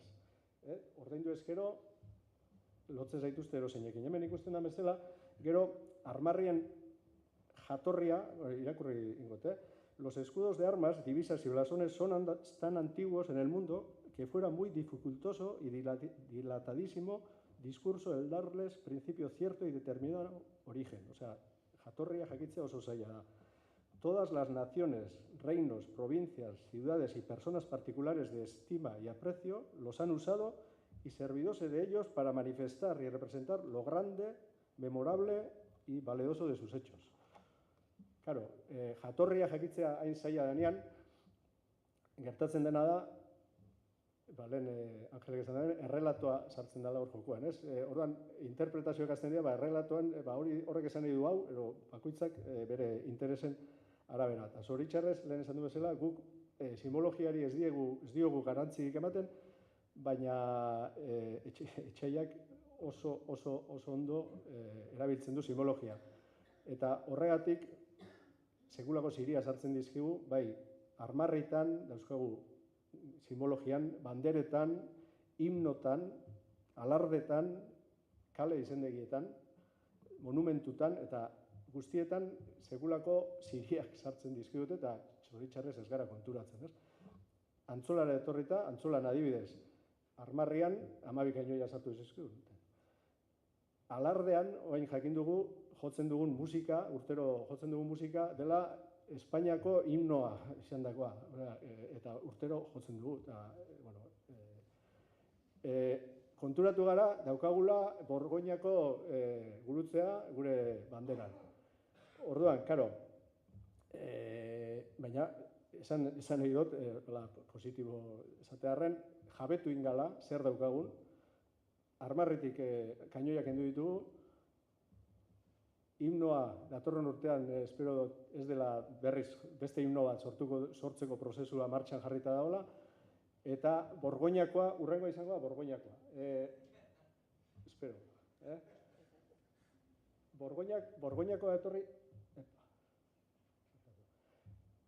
Hau da, hau da Bergako bandera, baina Hernanikoa berdina da. Hernanikoa da Borgoinako hau, bandera hau, eta herrian dauka Hernaniko eskudua, baina da kopiarri pegar danak, esan digun. Hor ikusten duzen, hau, Juanjo Pollero lagunak, urdagonak, Juan Sanillan Alfaron eta argazki bada, eta Alfaron kalean, etxe bateko balkoian, eta hor ikusten duze, ez, Borgoinako hori Austriarren simboloa, Espainiako bandera, 1506-tik 1853-ra, eta arrezkero beste hau, ez? Eta hor ikusten da, egun honetan amnistian kontrako protesta honetan be, asko ikusi da. Eta holako gentillajeak hori erabiltzen dau, hau da, esatzu Ortega Smith, ero zea honek, hau da, atera eta argazkia beak Holandan, hango enpel batalla bat egon zen, holandesen kontra, eta Inmaculada Concepcionen mirari bati esker lortu zen espainolak irabaztea, holandesei. Eta hau oporretan jongo zen arutz, eta argazkia, eta zean, eta han txio bada, bere txio bat, eta desde Empel, viva la infantería española, honor y gloria a los tercios. Eta txarrena hori ikusi ditun dugun, eta ez bergan, gure inguruan, Zumbarra, Zorionez, oinatin be bazeuken, da gero konteko esku kendu inda, baina, bueno. Nik uste dut, azken baten jabetu dala itza, azpimarratu nahi nukena, jabetu, konturatu, bi zentzutan, jabetu itzanen bi zentzutan, bat, konturatu, ze daukogun, eta bestetik jabetu erabakiak hartzeko jabein, ez? Buru jabetza, simbologian berreskuro bio buru jabetza, eta azken baten, simbolo arrotzak konplexuri bade, kendu eta geuriak gehitxu, ez? Azken batean, Agirre lehendakariak indakoa, gomidatztu nahi zaitxuet, antzolan bagabiz, da beste herri danoi, hemendik hori esan nahi dutzuet. Bueno, herriko armarrira buelteko naiz, ikusi duze, Gipuzkoatik jasotako simbolo dauzkogu, eta, nire gaurko ponentzia honen asmoa da, oin esan duten mezu emateaz gain, Gipuzkoari itzultzea, guk asko ikasi dugu Gipuzkoako armarritik, eta nahi nuke Gipuzkoako armarriaren eskutatu dan historia hori, ez da kasualidades ez da. Historia hori azaleratu eta hemen danon esku jarri.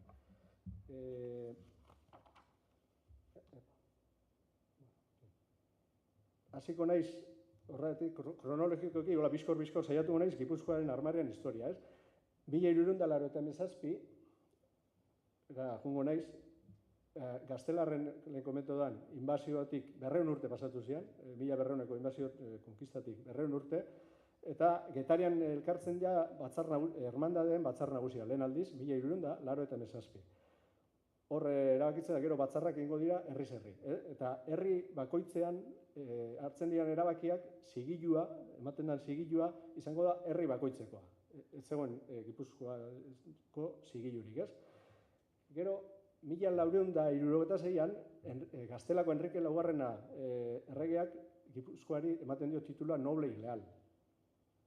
Urte berian, azaltzen da, zigilua oraindik ez da azaltzen, baina aipamena sellada con nuestro sello. 1426an Azkoitiko batzar nagusian, eta 1477an Bergaran indako batzar nagusian sellada con su sello jartzen dago. Baina ez dago selloaren euskarri fizikorik, ez? Eta lehenengo 1483an, hau Simancazko zeian dago, artxiboan dagoena, lehenengo aldiz ikusten da zein zan orduko zigilua. Igual, hau oso ondo ez da ikusten da, hemen hobeto ikusten da. Eta, fijatzen bazate, eta nipe ontxe konturatu naiz, beti esan izan da, lehen bi eremu euskala, nola gero 3 eukizituan, kainoian aurretik 2 eukizituen, ez, eremu bakarra da, eremu bakarra, ez dago hor, zeharik. Hor azaltzen dena da, errege bat, tronuan, eta azpian 3 zuhaitzek tronua eusten. Errege bakarra, eremu bakarra.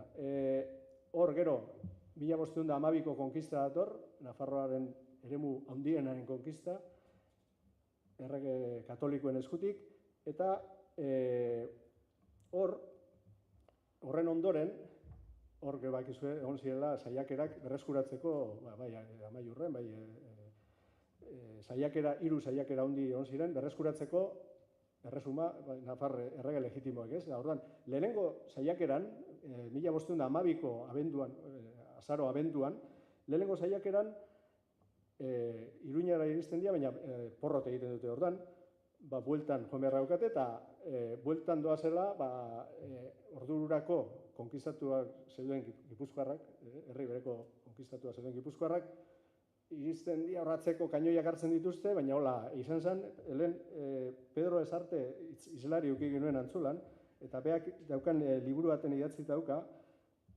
atzealdeko kainoiak nola izan zen importantziare gabeko borroka bat, ez? Las tropas que salieron de Guipúzcoa no llegaron a tiempo para alcanzar al grueso del ejército en retirada, sino más bien a las tropas más lentas y desperdigadas. La victoria no fue tan importante como se quiso mostrar. Fueron 12 cañones los tomados, pero no hubo ni ejércitos derrotados ni entrega de grandes señores. Osea, izan zen, garrantzirik gabeko trifulka bat, baina gero, karo, errege katolikoen alaba, Gaztelako Juana lehenengoak, handik, ez da 2 hilabete pasatzen, 2 hilabete eta erdira, kontatzen du, asaina hori, gaina frantsesen aurkakoa, esaten da, dano dakigu Nafarra zirela, eta guzti ez du kontatuko, baina hola, referentziatu, ematen dio kriston epikotasuna, kriston bomboa, ez? Eta hemen esaten du, vecinos y moradores de la mi noble y muy leal provincia de Guipúzcoa se levantaron esforzadamente y salieron a ponerse en la delantera de los dichos franceses y los fallaron en el lugar llamado Belate. Varonilmente pelearon. Matando muchos de ellos, les tomaron por fuerza de armas toda la artillería, que eran 12 piezas de metal. Entregaron al duque de Alba. Taguero, para que otros tomen ejemplo y esfuercen en hacer semejantes cosas, doy por armas a la dicha provincia las 12 piezas de artillería. Orduan, hori, ez? Ikusi duzu, nola simboloak, etxeiak nola erabiltzen dituen, bereien egiteko. Orduan, gero hor bere aurretik zegoen armarri honi buruz esaten du, hori, ez? Las armas que ahora tiene, ordura artekoak, un rey asentado sobre la mar con una espada en la mano. Un rey asentado sobre la mar con una espada en la mano. Ez da aipatzen, ez da arbolarik ere, ez da aipatzen. Eta horren ondoren, lehengo armarri hori bihurtzen da, hor ja saltzen dira lehen aldiz bi zeharrak, mazero esaten da, mazero bi horrek, eta ikusten duzuen bezala, ja, 3 pasatzen da, batetik 3, ikusten da, erregean azpian zeuden zuhaitzak azpira pasatzen dira, eta hori izango da armarri berriak. Gero, handik 1525, hau Gaztelako Juana honen semea, Carlos I de España y V de Germania, bueno, horrek, lehengo bandera horren beria zan, horrek lehen zeukan noble y leal titulua, Enrique Laugarrenak, eta horrek ematen dio nana, Donostiak, ja, noble y leal zela zen Donostia baita, desberdintzeko, hori, muy noble. Gipuzkoa ja, de nobilis a nobilísima, y fidelísima. Orduan, hor ikusten den, hori nobilísima ja jartzen da. Hor guztioa da, hor ikusten da. Komento bezala, kainoien historia eremua, ja, badakigu zehati dan, amplifikatutako historia hori, eta gero, erregea, baina nor da errege hori, ez?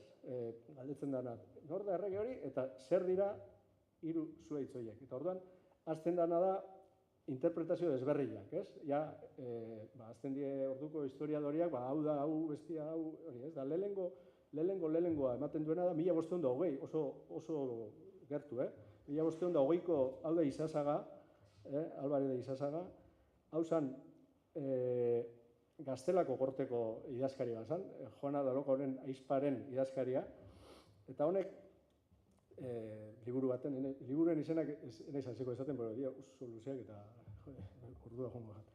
Eta, horrek esaten da, rey asentado en su silla sobre la mar. Lehen besteak esan da bezala, eremu bakarra deskribatzen dago, ez?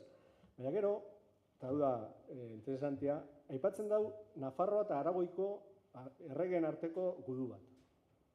Orduan, hola labur esan da, Aragoiko erregeak Nafarroakoa preso hartzen du, Gipuzkoarrak Nafarroako ejertzitoko kidea ziren, orduan Nafarroako erresumako parte zirelako, askatu zuten beraien erregea, Nafarra, eta preso hartu zuten Aragoikoa. Hori kontatzen da. Orduan esaten duena, honek esaten du, hor Armarrikoa Aragoikoa izango dela. Armarrikoa. Bueno, konstantzia historikoik ez da gerra hori onzanik, Aragoi da Nafarroan arteko gerra, baina, bueno, importantia da, Gaztelako idazkari batek esatea, esta provincia era del rey de Navarra. Libertaron a su rey y prendieron al de Aragón. Gipuzkoarragatik libertaron a su rey, eta gero Gaztelan sartu zenean, honek, y con las armas vinieron a Castilla cuando salieron de la corona de Navarra y entraron en la corona real de Castilla. Honek esan nahi dau, 1200 baino lehenagoko batalla batetaz ari da. Honek zuhaitzei buruz ere ez du ipamerik iten.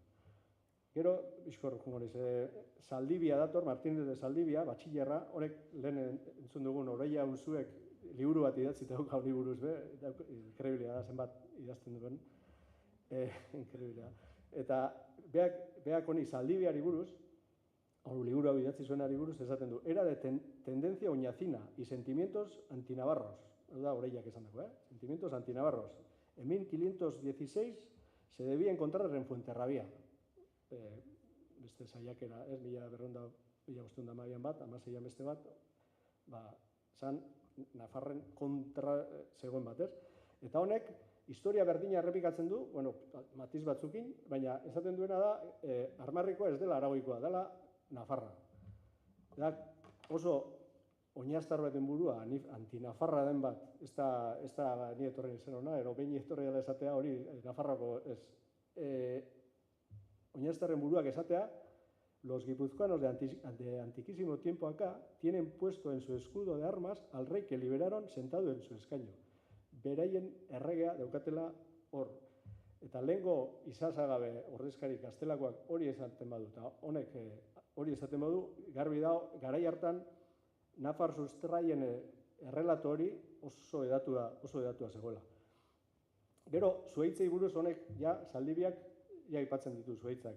Eta hortarako, saiatuko naiz labur esplikatzen, aipatzen du gerraz kantabraz edo izan zian erromatarren kontrako gudu batzuk, gaina aipatzen du Lucio Aneo Floro, erromatarren historia, lehenengo mendeko historia lore bat, aipatzen du eta Lucio Floro honek esaten du, erromatarrak etorri zirenean, kantabriarrak defenditu zirela, eta erromatarren esku jauzi aurretik,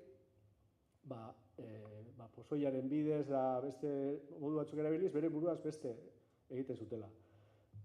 Hor ez dago Gipuzkoarik, ez dago Floro horretan ez dago, baina honek Zaldibiak egiten duela, bizkak Gipuzkoar kortu hori, historia hori, eta orduan esaten duena da, Kantabriarren artean Gipuzkoarra zeudela, eta Cesar Augusto, emperadorea, etorri zela ona, esaten du erresilea, eta erresilea iritsi zienean, Gipuzkoarrak Herniora igo zirela, babesea jasotzea, eta beraien menpe jauzi horretik,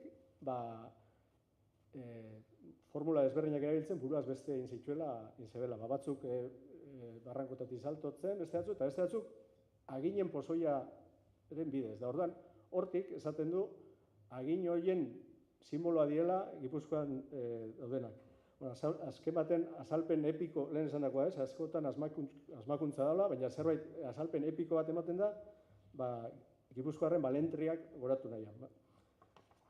Gero dator, hau ezaguna da, Esteban Garibai, honek pozoien historia horri ez dio sinesgarritasunik ematen, eta bere ustez, hiru zuhaiz dira, por los tres árboles verdes representan la tierra montuosa de Guipúzcoa, tierra montuosa, y el ser 3 en número significan los 3 certanes, valles y riberas principales en que toda ella se divide. Osea, honek ja esaten du hiru diela, hiru bailara printzipal daudelako Gipuzkoan. Gero, erregean orden ez da bustitzen, zalantza dauka, Nafarra, Aragoi, lehen ikusi du, bi bertsio ez, baina esaten duena da, la mayoría piensa que es Navarro. Osea, garai hartan, batzu bazeuden Aragoikoa defenditu zutena, baina la mayoría Navarro. Y me parece dejarlo por ahora hasta que el tiempo muestre su cierto documento. Ez da bustitzen da, esaten du, etorkizunean norbaitek topatuko du, zerbait norden hori, ez? Honen, ondoren, hau, mutrikun 1585, lehen esan dako batzar nagusi, herri egiten ziren batzar nagusi horretan, oinarteko, ikusi dugu, oinarteko dana dira zigiluak, ez? Oinarteko armarri danak zigilua dira. Eta hor ikusten da behar bat, fizikoki, armarri bat egin behar du, esaten du, Gipuzkoak armarri bat behar du, eta orduan, komeni da esan nahia argitzea, porque hainbeste berzio egon da, eta orduan, urte beria 1585, Dr. Guevara, izeneko batek, tratatu bat egiten du, eta esaten du, kontatzen du lehenko Nafar Aragoiko historia hori, ez? Eta, habiendo hecho prisionero a uno de los señores reyes de Navarra, uno de los de Aragón, los naturales de Guipúzcoa, como confederados y agregados a la corona de Navarra, desde el reinado del rey don Íñigo Arista, solicitaron con tanto empeño la libertad de su rey. O sea, desde el reinado de Íñigo Eneko Aritza, hor ikusti duzu, Gipuzkoarrak era su rey. Eta, bueno, justo aipatu nahi nuke, datorren urtean beteko diela 1200 urte Eneko Aritza errege izendatu izan zenetik, ez? Hor ikusten dana da, hor ikusi izan, mutrikun eskatu zen esan nahi hori, ez du desaten Eneko Aritza danik hor dagona armarrian, baina garbi gelditu zen, errege Nafarro batez ari gala, ez? Eta, bueno, orduan erabakitzen da armarri fizikoa eta. Jeronimo Larrea Tolosarrai esaten zaio egiteko, eta hauxe egitu da, hor ikusten da, ja sartzen du koroia. Lehen ziren mazeroak, oin koroia. Hau da Tolosako Santa Maria Elizako sakristian, eta hau da armarri fizikoa izabena, baina bakarrik armarria ez zuen egin zituen 4 grabatu, armarriko parte bakoitzan esanahia azaltzeko 4 grabatu egin zituen, eta azalpen da guzti, hor ikusten da, hemen, Aragoiarren, lehen esan dagoa, Nafar da Aragoiarren arteko burruka hori, ez? Nafar erregea preso hartu zutenekoa. Fijatu, nortzun dira Nafarrak eta Aragoitarrak, hor ikusten da txapela, hemen Tolosarra bade, txapela, ez da, elosegi, Tolosa, ez da, horti datorren, baina ikusten duzu, Nafarrak, txapelakin. Hemen, urrengoan, ja, Gipuzkoarrak beraien erregea defendatzea, askatzera doaz, eta Aragoikoa preso hartzen dute. Eta ahora, al enterarse los guipuzcoanos de la presión del monarca de Navarra, que lo era también suyo, acudieron presurosos a salvarle y venciendo a las tropas de Aragón, libraron a aquel y apresaron al aragonés. Oin, da, Gipuzkoarrak Aragoiarren kontra, eta Gipuzkoarrak berdin da, jantzita, ez? Osea, esan nahi dut, ikusten da, ejerzito berekoa ziela, ez? Nafarrak eta Gipuzkoarrak, dana Nafarrak. Eta, gero, bi erliebe honi buruz, esaten da, victorioso el de Navarra, gracias al esfuerzo de Guipúzcoa, es el que se quiere que figure en el primer cuartel del escudo, sentado y con la espada levantada en conmemoración de este hecho. O sea, Gipuzkoako armarrian, beraien erregea zan Nafarra jartzen da. Gero, beste, hirugarren erliebean, azaltzen dena da, lehen aipatutakoa, ez? Erniora hor ikusten da, erniora igotzen dira, eta bere burua ez egiteko batzu ikusi, lantzarekin, beste bat zutara botatzen da. Eta hemen erdiko honek 3 aginak oztoa jaten ari dira, eta bere buruaz beste egiteko, ez? Eta azkenik, aipatzen dena da, belateko kainoiak, ez? Eta hor kuriosua da, porque lehen esan duten bezala, Juana honek esaten zuen frantsesen kontrako gerra bat, eta orduan el enemigo, esan, ez? Eta hor ja, ez dauke txapeli, ja, hor ikusten duzu, ja, naparrak ja frantsestuta dauzka, ez? Pixkat, baina, bueno, eta hemen nahi nuke esan, ikusi ze kontra esan egoten dian gaina armarritan daola, alde batetik daukagu Nafarroako erregea, eremu baten, eta ondoko eremuan Nafarren kontra irabazitako kainoiak, Nafarra etxaiaren kontra irabazitako, osea, garbi da. Bueno, ikusten da garbi zein zan Nafarroako erregea zala armarrikoa. Baina hor ja, 17. mendian, ja, azten dira lehenengo errelatuko ja, gauzak aldatzen. Saiakerak, nafartasun hori eskutatzeko saiakerak. Garbi ikusten da, eta azten da 1625. Juan Fernández Villoslada izeneko batek, eta hor, Nafarro eta Aragoiko historia hori kontatzen du, hori ezin izan eskutau, baina ja esaten du, Gipuzkoarra junziela ez beraien erregea defendatzea doaz, por la vecindad, que hay Navarra y Gipuzkoa, fue pedida su ayuda, ez? Orduan, nola gertuko zaten torri laguntza, ez? Orduan, hor azten da aldatzen, hor ikusten da nabarmen saiakera desitxuratzeko errelatua. Eta gero, dana dala, 1683an Juan de Mendoza, hau da Espainiako arma erregea, Gipuzkoaren arma zertifikazioa sinatzen du, eta arma zertifikazio horretan, aipatzen dira lehen Eneko Aritza, Nafarroako eta Aragoiarren arteko gerra, osea, aginen historiari ez dio sinesgarritu zunik ematen, baina ez du ezestatzen Nafarro erregea danik, osea, oraindik hor dago, ez? Tirabira hori. Jo liburu honetan, kuriosa, hemen ez dago, baina ordura arte esan nobilísima hori lema aldatzen da. Osea, hor gero jartzen dutena da, fidelísima Bardulia nunca superata, garai honetan. Jartzen da, Bardulia, dakizue, lehen esan bezala, erromatarrak zatitzen dabe oingo Gipuzkoa 3 zatitan, Bardulo, Karistio eta Baskoiak, ez? Eta Barduloak ez dira oingo Gipuzkoarra, ez da sinonimoa Gipuzkoa Bardulia, osea, baina, bueno, gaina Bardulia iristen da Ebroraino, orduan, baina, bueno, aurrera jarrituko, ez dela, hemen dator Domingo Elizaso, honek Isasagaren, Isasaga lehenengo bertsio haura errepikatzen du, eta guztioa da, honetan ja, zurrei da holakoak esaten dira, baina borrokarako deia lehen esan bezala, bereak eta bereak ez direnei egin zen, ez? Eta horra ikusten da, kutsatzen berriz, saiakera, nafartasun hori ebitatzeko. Eta, baina benetako kutsadura, izan zen, honek die bi jesuita, elkarren lagun ziren bi jesuita Espainiar, eta zituen batek liburu hau eta besteak beste averiguaziones liburu hau. Eta honek, lehen aldiz, hor ikusten duzu gaina San Ignacio de Loyola eskainita dola bat, Gipuzkoako beste simbolo bat, ez gara sartuko hortan, baina... Eta hor, lehen aldiz, de sopeton, esaten dabe, Alfonso Zortzigarrena dela. Justo Gipuzkoa konkistatu zuen dela armarreko erregea.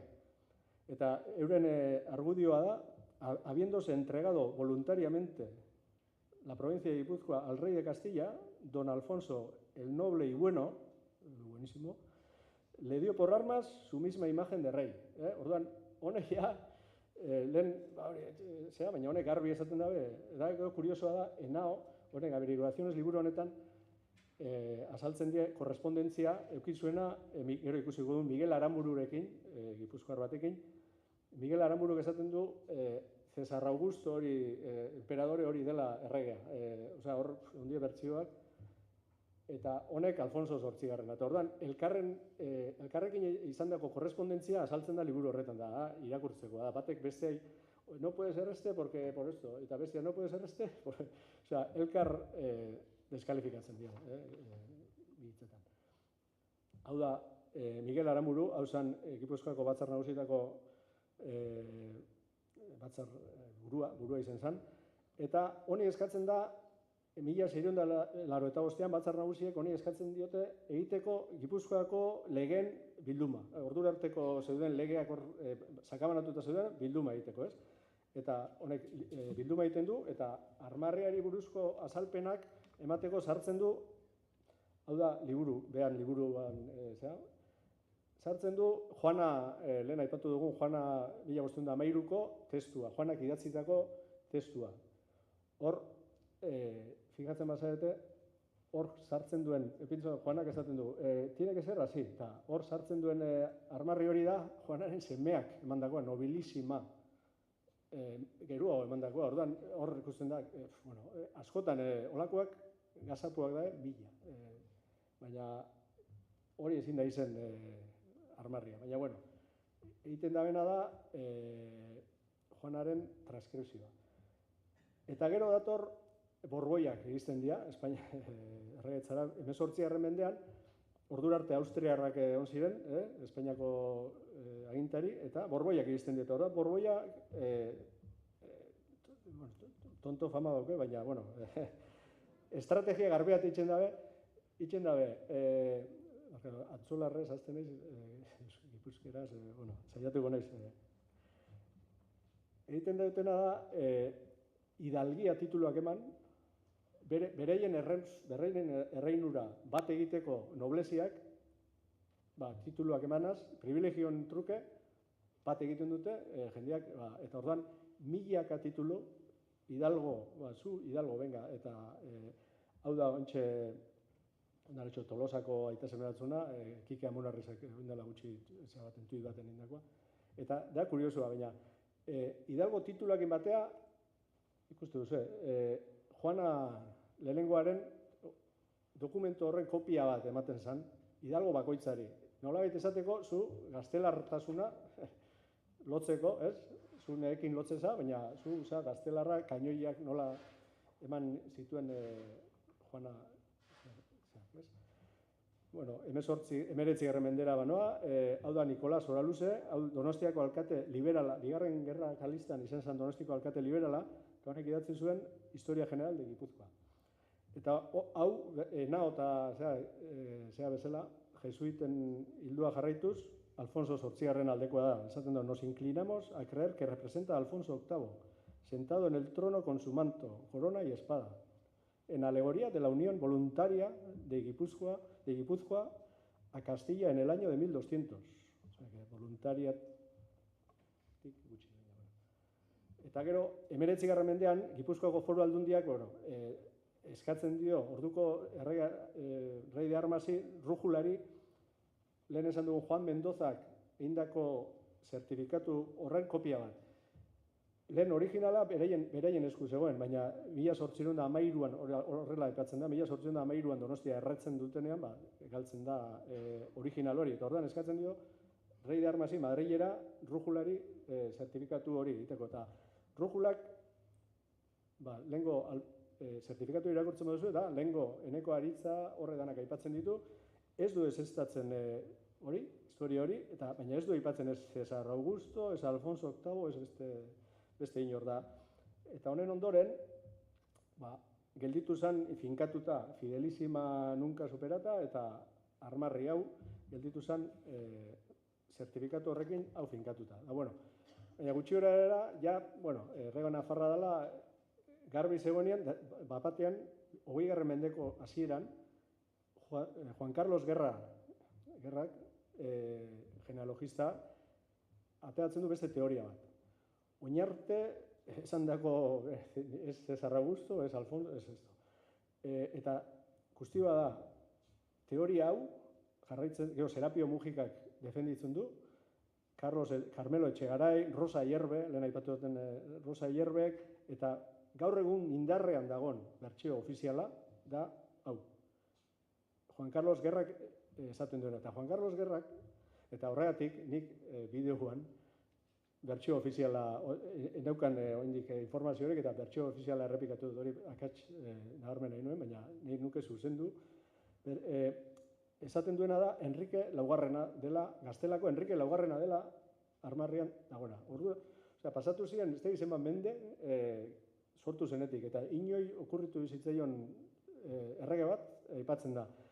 Eta inungo dokumentuik ez dago, Enrique Laugarrena dela, baina bere argudioak esaten ditu, hermandadeak sortu ziren, hermandadeaten garaian zigilura sortu zenean, erregea beha zela. Berak ekarri zuela Gipuzkoara bakea. Luchas banderizas amaitu zuela, beha pertsonalki Gipuzkoara etorrita, orduan zen, agindu zuela no enajenarla nunca de la corona real. Bere burua autoizendatu zela rei de Gipuzkoa, orduan, halako, hona izen da, beha izango da. Eta gaina, ordura arteko beste bertsioak gutxiesteko, aipatzen esaten du eskriptores, orain artekoak ziren eskriptores, patrañas idazten zituztela, eta sinisten zutenak cabezas huecas, daulakoak, idatzita dago, eta eskriptores horrek ziren antinafarra zen, oinaztar, horre danak. Baina, honek esaten duena, bere laburbilduz, nola Aragoi da Nafarroako gerra hori esan existitu ez dagoen dokumentatua, orduan ezin da izen ez Aragoikoa eta ez Nafarra, ez? Baina berak aldi berean esaten dau, en la explicación de los emblemas y en las leyendas que les acompañan está siempre la invención. Beak esaten du, que siempre está la invención, baina aldi berean deben estar comprobados. Ez da, nik kontra esan, nabarmena. Dana dala, gutxienekoa, gerra hori egon zan ero ez, iruditzen zait gutxienekoa dela, garrantzitsuena da 15-16 mende horretan, imaginario kolektiboan zegoen errelato horretan, Gipuzkoarren errelato horretan, zela eneko aritza errege zenetik, Gaztelak 1200ean konkistatu arteko garai horretan, zurrei zela Nafarroakoa. Hori da, zegoena, eta ez da urte gutxi, 400 urte. 400 urtean, eta 400 urteko hori, pozo hori hor dago, eta errelato hori gertatzen dena da, 17. mendean, ikusi moduan, sartzen diela beste interes batzuk, eta nafartasun errelatoa gaur egun zoritxarrez nahiko galdutuko, baina bueno, hemen gai, ez? Barkatu, saiatuko naiz bizkortzen. Nire ustez Enrique Laugarrena ez da, eta hori esateko, noble y leal, lehen esan du, Enrique Laugarrenak eman zuela. Enrique Laugarrena izan balitz, ez luke esango hori ni naiz, ez? Ez da egit, errege hori ni naiz, ez? Esango luke, nik pentsatzen dut. Bere, Juana hau zan bere ioa, eta un rey asentado esaten da denean, ez du luke esango mi tío, ez? Esango luke, ez da egit. Gero, bestalde, Zaldibia, Garibaik, zeatik esaten dute Nafarroako Aragoikoa dela, hain urte gutxi pasatut zelatik ez dute esaten Enrique dela. Ero zeatik Garibaik zalantza dauka bi honetan. Ero, 1200ean esan duen bezala, Izazagak 1200 baino lehenako bataia ari dela, orduan ezin da Enrique Laugarrena, 1200ean, zegoelako oraindik ez. Gero Enrique Laugarrenak esaten du, hiru zuhaitz horiek diela, Enrique Laugarrenak, gerrak esan duen, Enrique Laugarrenak Gipuzkoa banatu zuela hiru eremu administratibotan. Kostalde alde batetik, ez da eremu naturalak, kostaldea eta beste bi. Eta horregatik dela, baina, kuriosoa da, baina Pablo Gorosabelek hiru horrek lotzen ditu Bardulos, Karistios y Baskones horrekin. Eta gero Elizbarrutiekin, Baiona, Calahorra, Pamplona, Elizbarrutiekin. Baina, nik azalatu nahiko nuke, Beini Agirre lagunak horri buruz dauka beste hipotesi bat, eta berak bere ustez, Gipuzkoarren, lehen ikusi duguna, entzun duguna Oreiaren, tenentzien tradizio hori irudikatu nahi izan zen hiru arbolen bidez. Horrek ikusten du Aitzorrotz, Ipuzkoa, ez da Gipuzkoa, Ipuzkoa eta Hernani tenentziak, eta hori Ipuzkoa esan dut, Gipuzkoarik ez dago konkista horretik. Gipuzkoarik ez dago, eta dokumento inork ez du aurkituko, desafioa botatzen dut, norbaitek aurkitzen duen, transkripzio batzutan bai, ikusten duzu, hau da Gasteizko hiri gutuneko hortan, azaltzen da, zela tenente de Álava y Gipuzkoa. Eta, ostras, bate topatu, baina, juten za, originalera, eta Ipuzkoa da. Ez da, G hori da, konkistaren marka, G. G hori, Gipuzkoa daukuna, nolabait gaztelaren G izanik, baina ez, Castilla izango zen, G izango zen, baina, bueno, aurrera jongo naiz, baina, bueno, Juan Carlos Guerraren teoria berri hau guztiz ezestatzeko, bueno, inarte nik uste ezestatuta dagoela, baina Antzolati buelta datorren proba bat nahi dutzuet erakutsi. Beak esaten du, Juan Carlos Guerrak, Guerra de Navarra y Aragón, guerra horrek zentzu bat izango lukuela, suposición que tendría algunas trazas de fundamento, si, cual en el escudo de Anzuola, apareciese el monarca, el de Guipúzcoa, encadenado y no con el pescuezo suelto, y con la mano aún más suelta y armada de espada. O sea, que egongo baliz Gipuzkoan lotuta, Antzuolan bezala, igual zentzu bat eukineke. Eta Rosa Hierbe hitzaldian egon zanean, ondoren gelditu zen harrituta Antzuolako armarrian da. Kate horrekin mosca gelditu zen da. Handi 9 hilabetera, Madrileko artxiboan, behiratu zer aurkitu zuen Rosa Hierbek, nobilera, eta hori ampliatuko dut. Hau ez da Antzuolako armarria, hau da Gipuzkoako armarria, 1600 pikuko zea bat da, eta hor, Juan Carlos Guerras tendría sentido si apareciese, berez hori txarrerako azaldu zen. Eta honek frogatzen duena da, katea ez dela Antzuolako zea bat, bitxikeri bat, alardeak ez. Katea Gipuzkoan irudikatu zen, Aragoiko erregea esateko gala. Aragoiko erregea esateko katez irudikatu izan zen, eta Nafarroako erregea katerik gabe. Orduan, nik uste dut garbi dela. Konklusio bezala, zein da jatorria, gure armarriaren jatorria. Esango nuke, fijau bidala beti, gure arbasoek zeuken horretan, errelato horretan. Ez da, un rey asentado sobre la mar, su rey, eta horrek esaten da bena, Arizian, un rey sobre la mar. Ze da Nafarroko erregea esan dagoa? Nafarroko erregea sobre la mar, ze da, hori Navarra Maritima, garbi, ez? Nafarroaren itxasaldea. Hori da nire ustez errepresentatzen duena. Eta beheko 3 horrek dia 3 tenentzia Nafarroako errege hori eusten dutenak. Eta hau kasualitate izango da. Baina, fijatzen bazarete hor 3 tenentziak eusten duten Nafarroakoa, eta hemen, eneko aritzari eusten ari dira 3 gizonezko, azken baten, bietan herriak sostengatzen du erregea, bere erregea. Eta, herriak ez badu nahi, erregea badoa, bera. Bukatzeko, zer esan gaur egungo armarriari buruz. Hemen jarri duzuen hau oso argi dago, baina hau ez da ofiziala. Ofiziala gaur egun oraindik hori da. Kainoiak kenduta daude, erregea kenduta dago, baina ofizialki hori da daukaguna. Eta hor ikusten da, gaina esaten dut deskripzioan, bi basagizon. Ofizialean, eta fidelizima, eta danak. Eta horren, ez da dudek, beste aldaketa batzun beharra badaukala, Gipuzkoako armarriak, bat, monarkikoak ez gara, oin Nafarroako erregea nola zen, oin errege ipiniko dugu Gipuzkoan, ez, monarkian aldeko, republikarra ni bintzat, eta ez nahi Gipuzkoako armarrian errege bat egotea. Baina, gero erregea, gero koroi hori ere ez, koroia, Espainiako koroi hori kendubiko litzake. Hor beheko fidelizima, lehen esanako bardulia horrek, nik uste dut kendu beharko liakela. Eta zer esanik ez, bi basagizon horrek. Eta gero, importante iruditzen zait, kolorea, ez? Hemen ikusten da bezala urre kolorea da, berezkoa, lehen esan duen bezala Rosa Hierbe frogatu zuen jatorrizkoa gorria dela, eta Antzuolako armarrian gorria jarri dugu. Eta koloreak heraldikan bere garrantzia dauka. Rosak esaten zuen, gorriak esan nahi du valor, atrevimiento, intrepidez. Nik uste dut, gorria, eta hemen gaen asko, gorria badakigu noren kolorea dan,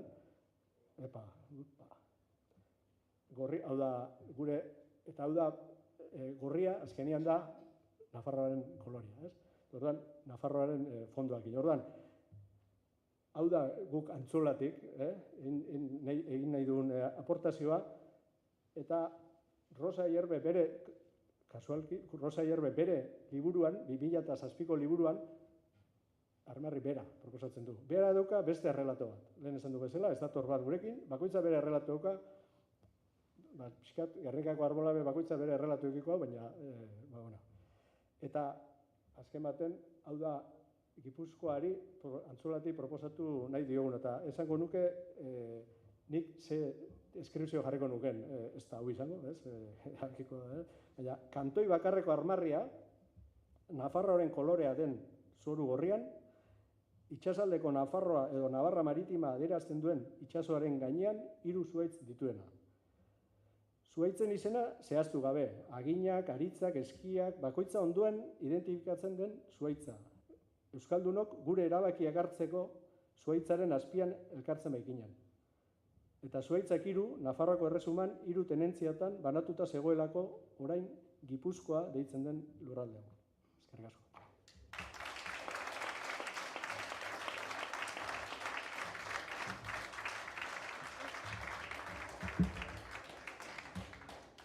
Patxi, zenbat gauza, ezta? Espero dezagun gaurdan eguna izan da. Ez zenutela soilik baronilmente egingo, ezta? Horrezan, Joanak esan duen bezala, femeninamente ere egingo zenutela, baina argi dago lan asko dagoela liburu horren atzetik eta bere hitzaldi horren atzetik. Bueno, hori guztia barneratzeko edo komentatzeko edo behintzat, kafe bat edo hartu beharko da. Hemen Hernani Arragianok esango dizuegu hemen inguruan nora joan edo, erraz aurkituko duzue, kafetegiren bat. Eta hori baino lehen aipatu nahi genuen hor kanpoan ikusiko zen dituzten panel batzuk. Horrelako erakusketa moduko bat antolatu du edo prestatu du Navarraldek, eta hori datorren urtera begira eraman nahi da leku ezberdinetako ikastetxeetara, ikastoletara, institutuetara, eta abar. Izan ere, datorren urtean 1100 urte beteko dira 824 hartako gertakarietatik. Eta pixka bat hori izan horren xedea, eta orain ateratzen zaretenean ikusten badituzue, uler dezazuen zertaz ari garen hor. Esan behar genizuen, eskatu behar genizuen 12etarako bueltatzea, hori ezinezkoa izango da, orain, beraz, ordu erdi inguru barru hemen baldin gaude, pixka lehentxiago baldin bada ere, gero goizago bukatuko dugu. Beraz, gozatu orain tarte honetaz eta laster arte, gero arte.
Ikusten duzuen bezala, formatua pixka bat aldatu da, orain arte bakarkako hitzaldiak izan dira, eta azkeneko saio hau izango da, mahai inguruko eztabaida bat, bai? Ez dauka lan makala, Mentxu Zurita denbora kendu diogulako, baina, saiatuko gea, gehiegi berandutu gabe egiten. Mentxu Zurita izango da, beraz, gidaria, eta parte hartzaileak Iñaki Olalde, Oñatiarra, eta kultur zinegotzia, Oñatiko udalean, Josin Azkue, Zizurkildarra, Hernandorena, kulturelkarteko kidea bera, bai? Izar Odriozola, Bergara dekolonizatu ekimeneko kidea, eta Iñaki Idigoraz, Oñatiarra eta Nabarraldeko kidea ere bai. Nahi duzuenean beraz, aurrera, zuen gaia, ikurrak eta nortasuna.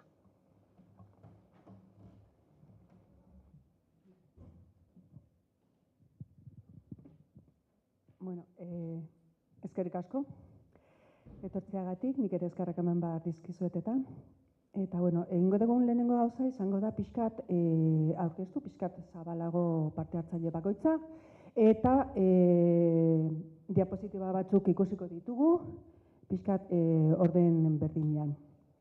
Orduan, lehenengoa, Iñaki Olalde Altzelai, Oñatiarra, euskaltzalea, eta herri eragilea gaztetatik, batez ere euskara eta kulturaren inguruko mugimenduetan, ikasketa sukaldaritza eta magisteritza eta gaur egun oinarrizko lanbide heziketako irakaslea.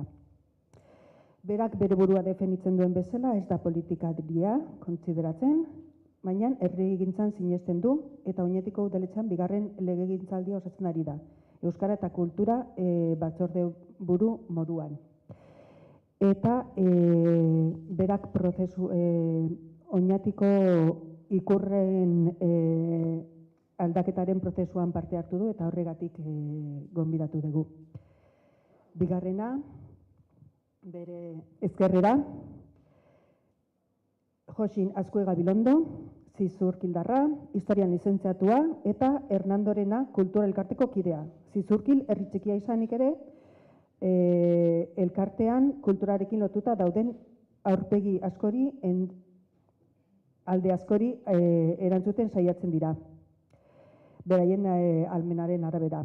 1512ko 500. urte aurrenean, hau da 2012an, gertakizun horri lotuta zegoen herriko armarria aldatzeko prozedura suspertu eta dinamizatu zuten. Hirugarrena, Izar Odriozola Aristegi, Bergararra, dekolonizatu Bergara taldeko kidea da. Aurten sortu zuten taldea, ekainean, pertsona gutxi batzuekin, 7 dira, 7 lagun dira, oraingoz, eta aurrerantzean gehiago izango direla pentsatzen du, espero du. Dekolonizatu Bergara, historia ofiziala eta simbologia hori berrikusteko interesa duen taldea da.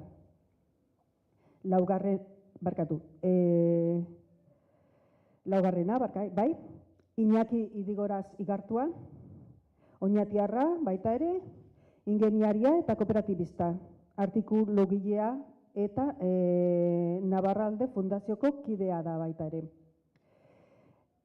Berak lantzen duen ikuspegia, Oñati zabaltzen saiatzen dira. Memoria landu izan du, bere artikuluetan batez ere. Eta orain, galdera batzuk egingo dizkizuet, zuen buruak aurkezteko, edo behintzat esateko pixkat zuen herrian zer egiten duzuen. Hasiko gera ba, lehenengo parte hartzailearekin, Iñaki Olalde, mesedez, zure hitza da. Eguerdi on danoi, eskerrik asko gonbidapena luzaketiatik. Gauza interesgarri asko entzuten gabiz gaur goizian, ni ez naiz aritua izaten ari naiz, ez da. Zeratik nagoen hemen, uste dut, Gipuzkoako azkenengo herritako izango gara, igual armarrixa identifikatu eta hori erregistratzea tokauxakuna. Zeratik, erantzun behar esan txabelako Eusko Foru Aldundiaren eskari bati, gure armarrixa eta zentu duen identifikatzen duen txosten hori jaso behar gebelako.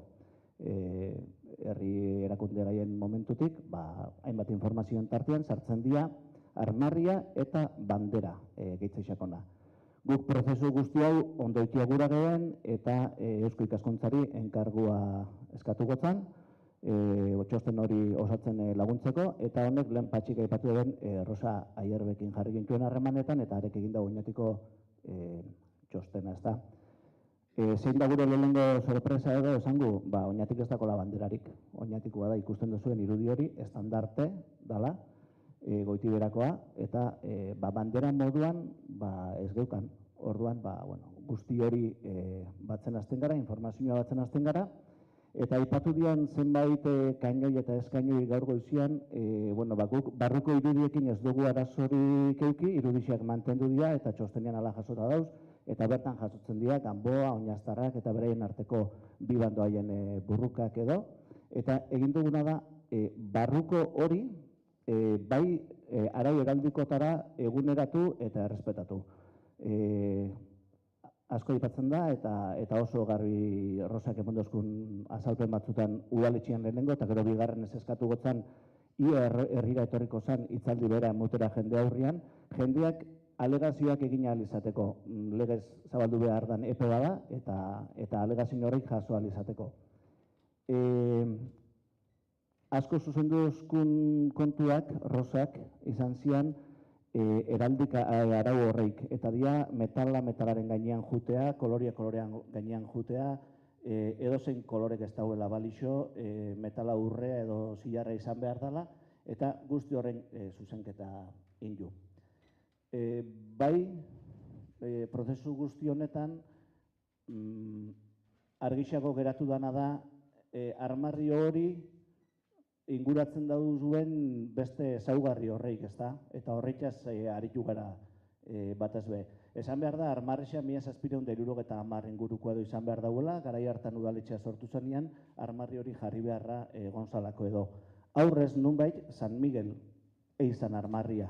Eta, historian, prozesu honetan, esaten dugunez, historia idazten jarraiketan da honetan, baina ordezkatzen dau, armarri honek ordezkatzen dugu, garai bateko, San Miguel izango zana, ezta?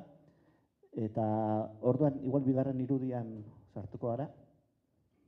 Orduan, txosten horrek jasotzen dauenean orokorra da, hori ez, goiko bi laurden, bi oraina eta arranoa irudikatzen dauena, eta bekoa, beraien arteko, Ganboataren da Oinaztaren arteko burruka batero irudikatzen dauena, edo, osea, gero ikusten duzu, gurutze hori, lehen aipatu dan gurutze hori, eta koroa.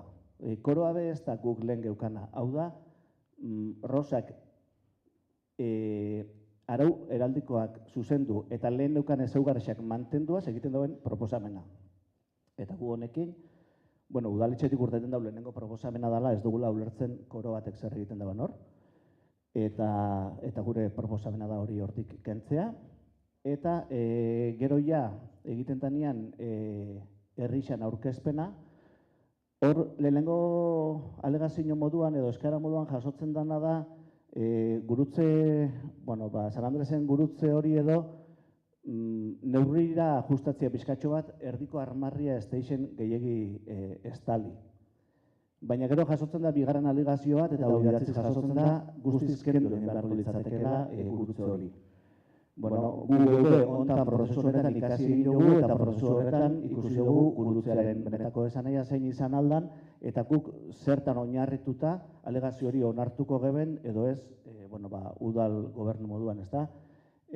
Kasu honetan, erabaki geben hori onartu egin behar zala, alegazio hori, batetik San Andres gurutzea dalako eta kutsu edo esanai erligioso hori eukialdauelako, eta gaur egunean bizigaien mundu honetan herrialde asko ordezkatzen ditugu, pertsona asko, erlijio ezberdin asko, fededunak, fedegabiak, eta orduan esaten geben batetik nahiko arrazoi zala hori hortik entzeko, eta gero ja bestetik baita, nun erabiltzen den eta ze esan nahi dakon, ez? Eta da, aire eta lurreko ejerzitoen ikurra dala ebai, eta beti armada eta borroka eta gerrakin lotuta dauen ikur bat dala, eta guk entzat irakurketa hori egiten gabitzen. Lehen patxik aipatu dau, egun hauetan ikusi ditugu telebistan hainbat irudi, eta bandera espainolen artean eta eta hori behin eta berriz agertu da baita. Nik ikusi nebenean esanen, joño, azertu dukentzen, ez da, geruta argixio geratu xetan. Orduan, hortik abiatuta, ja, hirugarren irudia, eta hau izango da, bueno, gure armarrixa.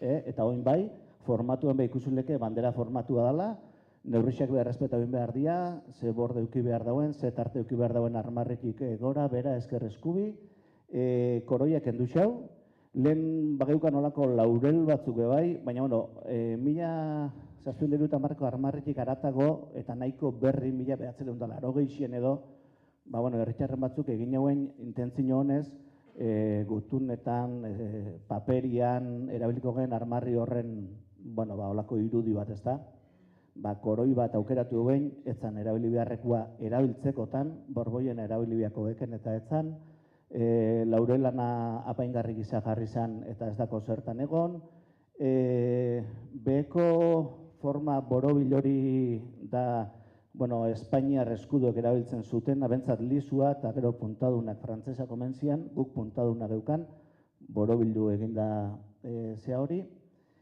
Errespetau dia koloriak, ez dako zerikusirik berez lehengo armarrixako inguekin, bai barruko iruditan, baina koloretan eta asko aldatu da, ohitzen fanbiko gara poliki-poliki. Baina, bueno, hau da prozesu honetan gure armarri moduan geratuko dana. Eta esan behar da, prozesua izaten dela, aztertu, txostena egin, udalak zerbait proposatu herriari, alegazio EPA zabaldu, berriro alegazio horiek onartu edo ez, osoko bilkurak onartu behar du, aldela aho batez, hola eskatzen da, gurutza santu horrekin ez da gure kasuan hola izan, eta ondoren berriro aldundiak onespen eman behar dau. Guk prozesu guzti hau 2020an jaso geben lehenengo aldez idatziz, aldundiaren gutuna, bere ala jarri geben prozesua martxan, eta bukatu dugu 2023ko apirileko sokoan usto eta apirilean, bai legegi, hauteskunden aurretik eta usto izan dela bentzat, onartzen. Eta hori izango da gure herriko armarri, eta onjako armarri eta bandera. Eskerrik asko. Bai, orain, Josin mesedez, azalduko diguzu, zizurkilen kasua. Eskatuko dizuet, igual, asko ez luzatzea, denek denbora ukitzeko. Entzuten da? Ni nire 5 minutu hartu bitut gehiago ez. Zizurkilen, 1798an, Zizurkilko udalak eskatu zion Carlos Hirugarren Espainiako erregearen rei de armas delako ari, Manuel Antonio Brocherori eskatu zion armarri bat sortzea. Gu herri zea ginen, txikila, pobrea, nonbait, eta gurean ez zuen komplikatu gehiagi. Izan zuen, Gipuzkoako armarriko kainoia hartu zituen, berta jarri zituen, eta hori izan da, Zizurkilgo armarria 2012 bitarte. 2012an, tenez hasiko esplikatzen nondik handatozten, 10.000 bider entzun dugu gaur. 2012an osatu ziren belateko gertakizun horren, gero jakin dugu askotan epiko maila hori etzula izan inolaz ere, baina gertakizun horren 500. urtea iritsi zenian, herri askotan bezala, 1512ko data hori behar bezala landu eta goraipatu edo ospatu, ez dakit, baina nahi izan genuen Zizurkilen. Eta hor, ezinbestekoa zen armariari buruzko hausnarketa bat egitea. Guk berehala ikusi genuen Zizurkilen eta guk elkarte txiki bat daukagu, ondorena, guk dinamizatu genuen herri mailan hori, kainoi horiek ezin zirela inolaz ere Zizurkilgo baloren ordezkari izan. Ez kainoiak, berez kainoiak, punto horregatik ja ezingo genuzke onartu, baina are eta gutxiago jakinda kainoi horiek nafartarren independentziaren eta zean ez kontrako izan zirela, erabili zirela. Irudiak, kainoi horiek. Orduan garbi ikusi genuen, nik uste nahiko aho batez talde handi bat sortu zen, nahiko plurala, eta garbi ikusi genuen kainoiak egin behar. Guk arazoa genuen, hemen arazo esaten nire erregea kendu, erregea jarri, edo zuaitzak mantendu, ez mantendu, guk bestik ez genuen, beraz, kainoiak kentzea oso ondo, eta hori zer. Eta niretzat, prozeso interesantena horretorri zen. Izan zen, urtebete oso bat, 2012-tik hasieratik bukaeraino, izan zen, herri mailan sortu genuen prozeso bat, dinamika bat, non biltze ginen, talde zabal zehomar bat, 2 astez behin, 3 astez behin, biltze ginen, eta bakoitzak esaten zuen, nik uste gure baloreak irudikatu beharko lituzketela gure gure armarri horrek, eta balorei zen dira, pues natura, edo ekologia, edo zizurkil bitan banatuta dago, goia da beia, edo ez dakizein, edo nekaz, en fin, gauza asko. Eta orduan, gure lantaldean, talde hortan zuen, 2, 3, 4 artistak. Han hitzeitzezena irudikatzen zuten nolabait bozeto batean. Bozetoiak lantzen jontziren, eta orai iritsi ginen ja, urte bukaera xamarrea, non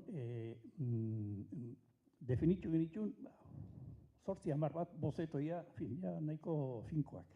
Eta pasatzen baduzu, mesedez diapositiba, hau izan ziren. Hau da, gure baloreak erakutsi nahi zituzenak. Pasa bestea, nik ez du. Eta azkenian, hau izan zen, gure emaitza, gure herriaren simbolo, ikur, armarri, izango litzatekena hemendik aurrera. Noski, esan bezala, honek ekarri zuen txosten sendo bat egitea, diputazioa Foru Aldundian fundamentatu jartzena, Foru Aldundiak bidali zion Eusko Ikaskuntzara, Rosai Herberri kutxu batzuk bidali zituen, hori bueltatu zen Foru Aldundia, Foru Aldundi udaletxea, aho batez onartu zen, alderdi guztiek, aho batez onartu zuten, eta justu plenoa egin zen, udal batza egin zen, 2012ko abenduaren lehen egunetan, justu belateko batailaren 500 urte betetze zien egunean egin ziren. Eta ordu, arrezkero, zizurkilo armarria, hau da, gu daukagun armarria, hauxe. Eskerrik asko. Orain, Izarrek kontatuko digu pixkat Bergararen kasua. Bai, bueno, entzute jatez. Bai, bueno. Bergaran ez dugu nola, ontxe aipatu deben moduko prozesuik, baina, bueno, gure kasuan ondala hilabete batzuk hori junta ginen 7 bat lagun, danak interes antzerakoekin, ez? Eta interesa zen, hori, Bergarako kaletan bastante naturalizauta geratzen dien monumentuak edo kale izendegisak pixkat zalantzan jartzia. Eta batez be fokatu ginen 2 figura nagusitan, eta horrek izango ziren Bergarako kasuan San Martin Agirre eta Domingo Martínez Irala. 2 figura horrek oso naturalizauta dare Bergaran, adibidez ikastetxe bat dago San Martin Agirre izenakin, eta bere bigarren egoitza Martínez Irala ditzen da, así que, kombinazio osua dauka. Eta gero dago frontoian monolito bat, hori, dedikauta Martínez de Irala kolonizatzaileei. Bere izan zen Paraguai kolonizau zebana, eta Paraguaikoa eta bebai deitzen zotzen, datu moduan, baina hori berdin jaubia. Eta,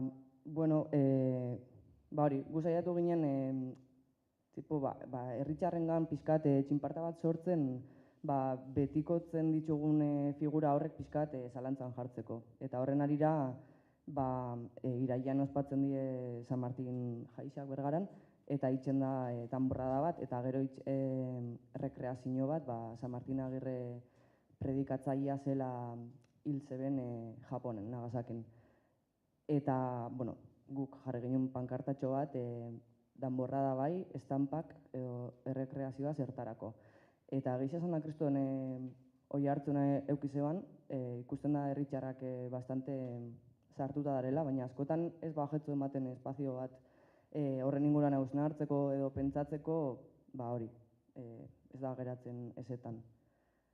Eta bueno, jarri ginen pankarta hori ikusten ginulako errekreazio horrek ez daukara inongo zentzuik, ze ikusten duzu jendia ze pozik pintatzen den aurpegisa horiz japoniarra izateko.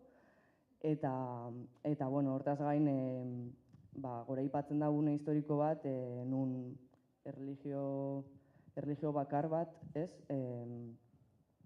proiektu imperialera edo kolonizatzaiera bideratzen zen, eta horren ondorixoak gaur egunera arte be badalela, ez, sakeua, sarraskixa, eta abar luze bat. Eta, bueno, hortaz gain, guk oso gauza humilak ditugu, Eta, hortaz gain, urrian 12an, inginuan beste ekitalditxo bat Martínez de Iralan monolitoan inguruan, pixkat hori, kontzientziak pizteko eta esateko hor daukagun harri zati hori, ez daukala zetan egon hor, edo, Luzianak, gure taldeko batek esaten zeban, igual soluzioa be ez dela eskulturia botatzia. Zer, azkenean, hori gure historian parte da, nahi ala ez nahi, eta botatziakin izango zen, eskutatzia hori gure historian parte izan dela. Eta orduan horren ordez, ondo gongo zala, beste esan nahi bat ematia, edo adibidez plaka bat jartzea, benetako kontakizun batekin, nun esplikatzen den, kolonizauak izan dien herrixetan, ze pasau dan, eta euren benetako bibentziak, eta euren benetako realidadia, eta mina. Eta, oso ondo juntzan urrian 12ko ekitaldixa, eta listo, eta mendik aurrera, saiatuko gauza gehiago itzen. Eskerrik asko, Izar. Orain, Iñaki Digorazek kontatuko digu beste zerbait, bera ere oñatiarra da.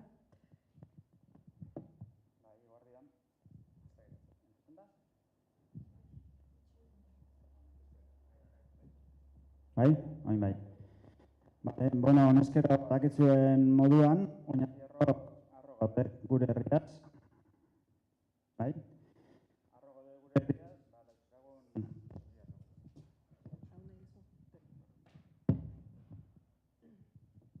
Bai, hemendik bai.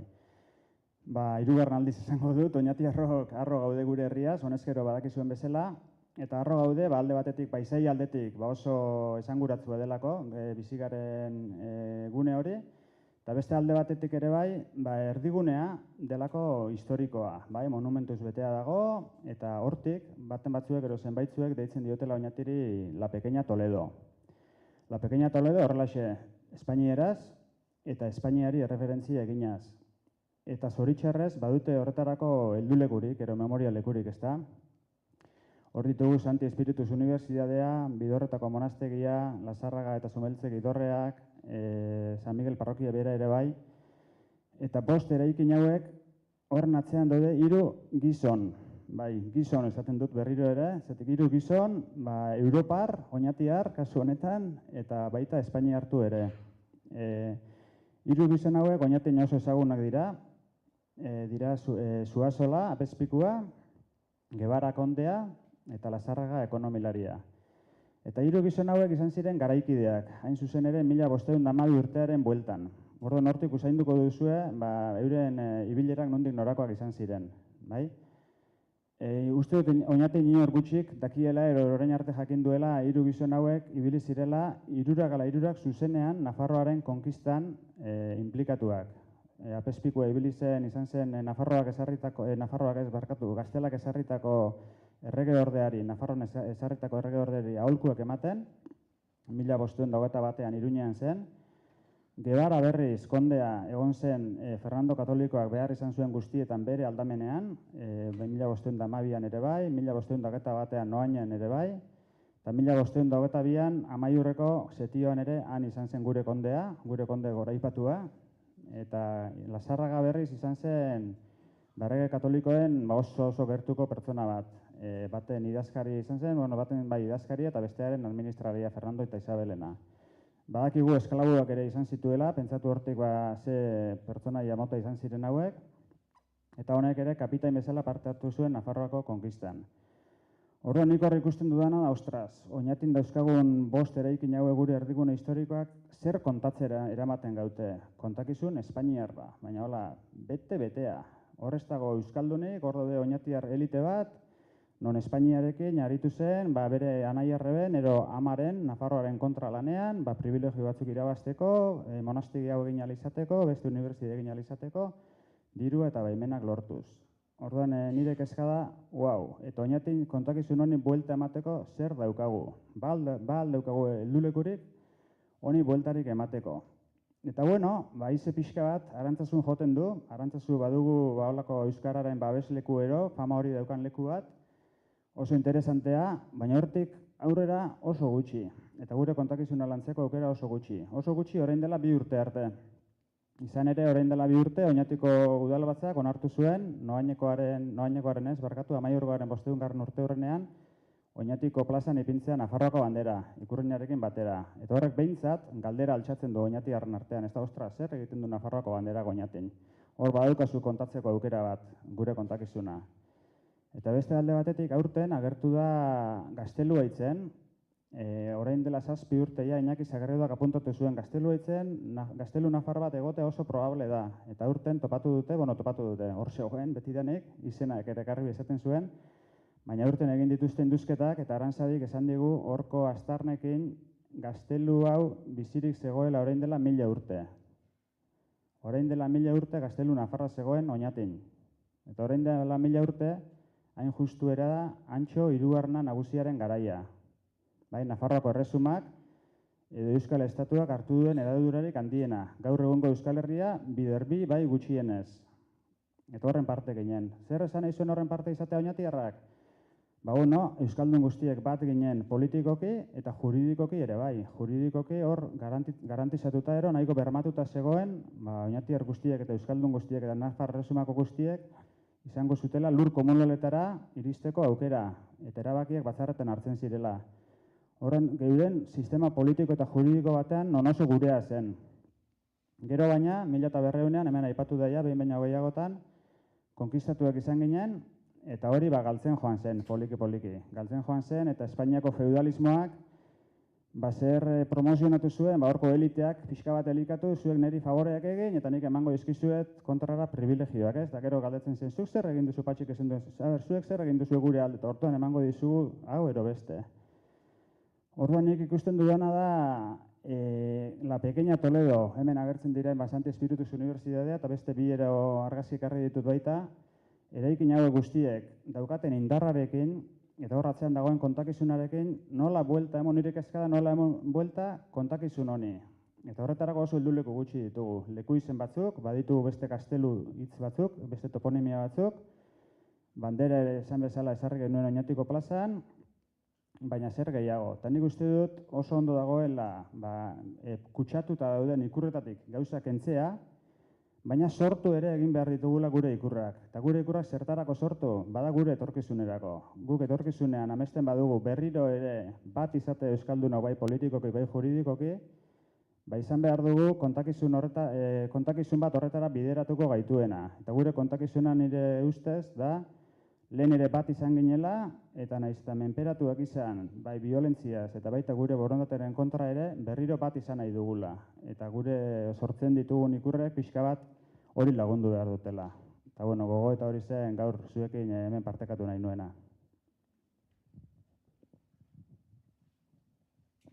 Eskerrik asko. Orain galdera bat egingo dizuet, zuek erantzuteko. Ikur gehienak usadiozko eta tradiziozko ohituretan edukitzen ohi dute beren jatorria. Betidanik hala egin izan da, horrela esaten da. Aspaldiko edo ezain aspaldiko gertaera historiko edo leyenda batean oinarritzen ohi dira. Baina tradizioz berez, tradizioa aldakorra da, moldakorra eta moldagarria esango nuke. Noiz, nola eta zertarako aldatu behar dira gure tradizioak? Mesedez, hasiko zea, Bueno, bai, noiz da hor asko gustatu zait, Patxik aipatu duen hitz bat, eta da, jabetzen garenean, ez da? Alde batetik ohartu egiten garenean gauzak ostras, hau ez dator gurekin bat, edo hau ez da guk nahi duguna gure etorkizunerako. Horren momentua hori da, nola egin behar den, karo, idealena da, izuzurkilen eta egin duten bezala, prozesu parte hartzaile bat, bideratuz, herria ondo informatuz, atzean zer dagoen, zetik ez da aldatzea bakarrik, baizik eta kontakizun guztia kontatzeko aukera hori nik uste dut probestu egin behar dugula. Eta guk ez badugu egiten biztan da, besteek egiten dutela. Orduan, geuk egin behar dugu, bai, besterik ez daukat esateko. Aurrera, mesedez. Nik esango neban, noiz eta zetako aldatu, ikusten dozunean dala tradizio bat diskriminatzailea dela, oprimitzailea edo zapaltzailea. Ikusten dozunean kolektibo batzuk beste batzun gainetik jartzen diela, tradizio horren bidez.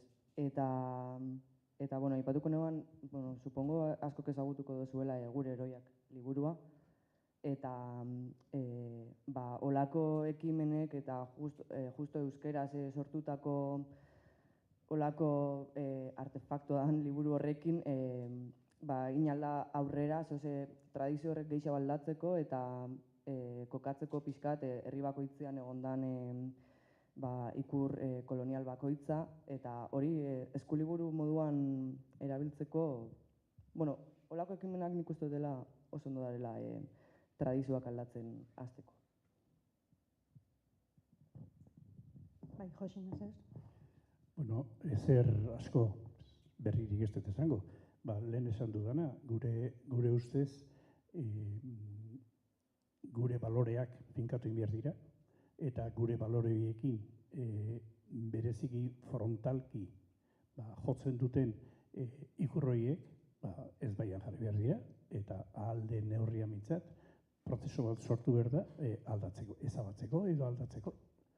Baina nik uste, bi baldintzak ezinbestekoa dira. Balde batetik geure balorei buruzko hausnarketa bat egitea, zer nahi dugu, zer gera, nondik gatoz, nora jo nahi dugu, eta horren arabera, parean daukagun ikur hori, ikurreta zain baldin bagera, parean daukagun ikur hori, bat egiten duen edo ez gure baloreekin, eta ezinezko baldin bada, ezezkoa baldin bada, bidea jarri, adostasuna bilatzen.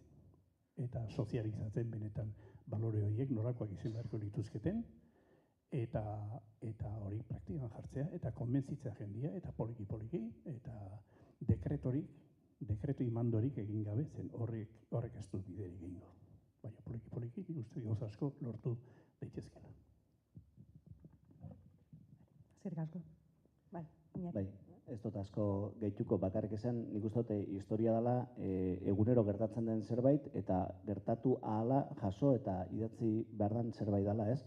Azkenian gauzak eguneratu egin behar dira baita, hainbat gauza ikusten ditugunak, lehendik ere inposatuak izan dialako, bere gunean errege bati edo baten bati okurruxako lako, eta ordeno imando, eta orduan, herri moduan eta herritar moduan eta aho batez, gauzak landu eta erabaki osoago batzutara iritsi lehikela uste dut. Eskerrik asko. Bigarren galdera bat egingo dizuet. Guretzat jotzen ditugun ikur guztien atzean nolabaiteko kontakizun bat egoten da. Gure bilakaera historikoaren ikuspegi zehatz baten adierazpenak dira. Oso helburu zehatzak dituztenak, ikusi dugun bezala. Gipuzkoako armarriaren kasuan, ikusi dugu nola denboran aldatu den, momentu bakoitzeko egoera politikoaren arabera, eta Gipuzkoari buruzko kontakizun historikoaren inguruko eztabaidaen arabera. Nolako esan nahia ematen diote gaurko Gipuzkoarrek bere armarriari zein kontakizunarekin lotzen dute? Hasiko gea, igual, Iñaki Olalderekin, mesedez? Nik armarri horren kontuan esan, gauzak aldatu azdoiaz eta ikusten ditugu, baina benetan aldakigu irakurtzen hor barruan zer agertzen den, ezta? hainbat irakurketa egiten dira, gaur behi ikusi dugu, eta uste dut, importantia dela lehenengo hoiek nunbaiten erakutsi behar diala, jakiteko gero interpretatzen, eta badagokigula, adibidez hezkuntzatik edo gauz horiek bideratzia. Joxi, mesedez. Bai, nire ustez jendeak orokorki ez daki, Gipuzkoako armarria nolakoa den, nolakoa izan zen, jendea daukan irudikapena da bakarrikan 3 arbolito daudela, punto, besterik ganez, nondik handatozten ideik gabe. Gure kasuan, pixka bat erraztu digun kontua izan da, gu genituen kainoi, ditxosozko kainoi, belateko kainoi horiek, eraberian, Gipuzkoako armarrian zeudela, edo besan alderantziz, Gipuzkoako armarriko kainoiak gurean zeudela. Eta horrek, bideratu du pixka bat, jendeak, zizurkitarrak, gure kasuan, enteratu zitezen, hor Gipuzkoako armarrian agertzen ziren kainoiak, belatekoak zirela. Eta horrek zer esan izuen, baina nik ez dut uste gure adinez erdiparekoak eta zer esanik ez gazteak, Gipuzkoako armarri zarra ez dute ezagutzen, inondik inoare guk sekulako balore ematen ari gera, baina gazte horiek ez dute ezagutzen. Ez egin interesatzen gehiagik, eta behar bada horren ondorio da hemen daukagun adinaren maila ez. Izar, zu gazteagoa zea, eta gazteagoen ikuspuntuare emango diguzu? Justo arrazoia emamen notzan beraiz, beste generazio batetik nator, eta gisa esan da, ez armarri hau, ez aurretik zegoena, zintzeri izangonez, ez neukan ideiaik zein zan. Orduan, ezer gutxi esateko, armarri honen inguruan. Iñaki? Neupe bat egin dut, ez? Herritar xumi esatera nahi, baina dozein herritarrek ezer gutxi daki, ez? Gure simboloen inguruan. Eta hori hain justu, uste dela kontakizunik ez dakulago. Eta kontakizun hauki ezkero, guzti horrek zentzu hartzen daue. Baina kontakizunik ez hauki ezkero, badira, gertzen diren gauzatxo batzuk zelio batean, eraikin batean, ez dakiz zer, baina loturarik gabe. Eta loturarik ez badugu egiten, ez daukate zentzurik, ez diegu zentzurik hartzen. Eta hori nik uste dut kontakizunaren indarra, hemen aipatu du Angelek ere ez, nazio baten atzean kontakizun badagoela, gauza bera dela nazioa eta kontakizuna, hori falta dugula. Batasun bat geure kontakizunean, geure simbologia guztia ulertzeko eta esateko, ostras, honek baduka zentzua. Hori. Orain, egingo dizuedan galdera, nik uste dut pixkat erantzun dezutela, baina nagian beste zerbait erantzun nahi dezute. Orduan, orain arte ikurretan agertu izan direnak, izan dira noblezia, elitz gizonak, batez ere, eta olakoak, ez? Jende txiki bat. 21. mendean gaude orain, ikuspuntua asko aldatu da, nabari da. Nolako irizpideak erabili beharko genituzke gure gaurko eta etorkizuneko ikurrak sortzeko? Zer hartu beharko litzateke kontuan? Eta zer egin baita ere orain arte izan ditugunekin? Iñaki. Hor galdera asko egon dira. Zer egin daiteken orain arte iritsi zezkigunekin. Ez da horri zerrek planteatu duen galdera, nik ere neure buruari sarri egiten diot. Eraitsi, ala aldamenean aprobetxatu hori dagoela, aprobetxatu hori kontatzeko horren atzean zer dagoen. Hori, nik ere hemen galdera bezala botatzen dut, ez daukat oso garbi. Gatzuk igual garbiago dauzkat, kendu behar direla, baina beste batzuk igual esplikatzea, abagune hori probeste uste dut, aprobetxu garriagoa dela. Baina mantendu gabe, hau da, orain arte, hor, zalantza asko dauzkat, zer egin behar dugun horiekin. Irizpideen arabera, nik uste dut, balen erantzun dudanaren ari berean, ez da, kontakizun bateko parte izan behar direla. Zentzu izan behar dutela, sekuentzian ikusita kontakizun batean. Eta batez ere, gure etorkizun, amesten dugun etorkizun horri begira.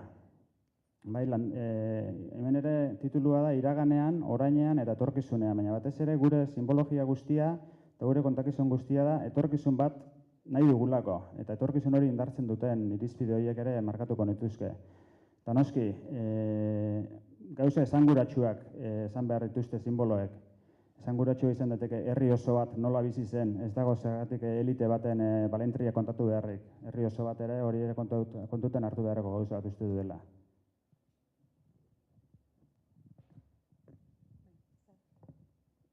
Bueno, etorkizuneko ikurrak sortzerak orduan, nik uste dut garrantzitsuena izango zala, ze ez dugun nahi agertzia hor. Eta hortik hasitza gero, kriston bidia dagola. Eta, gero, ez du nahi imaginatzea bezalako prozesu luzia izan bidan hori armarri bat o ikur bat aldatzia, baina nik gure esperientziatik edo emongo notzan importantzia hori sortzea espazioak lehen esan duten moduan zu bakarrik altza izan aljatzu interesa hau ez, simbologia, kale izendegiak, baina azkenean era kolektibo baten ez baza antolatzen nik uste dut ezin dozula eruan aurrera hori, eta hor ikusten dozu kolektiboki hasten zanean espero zinuna, baina jende gehiago dagoela hori, gure ikurretan interesauta eta gauzak aldatzeko gogoakin.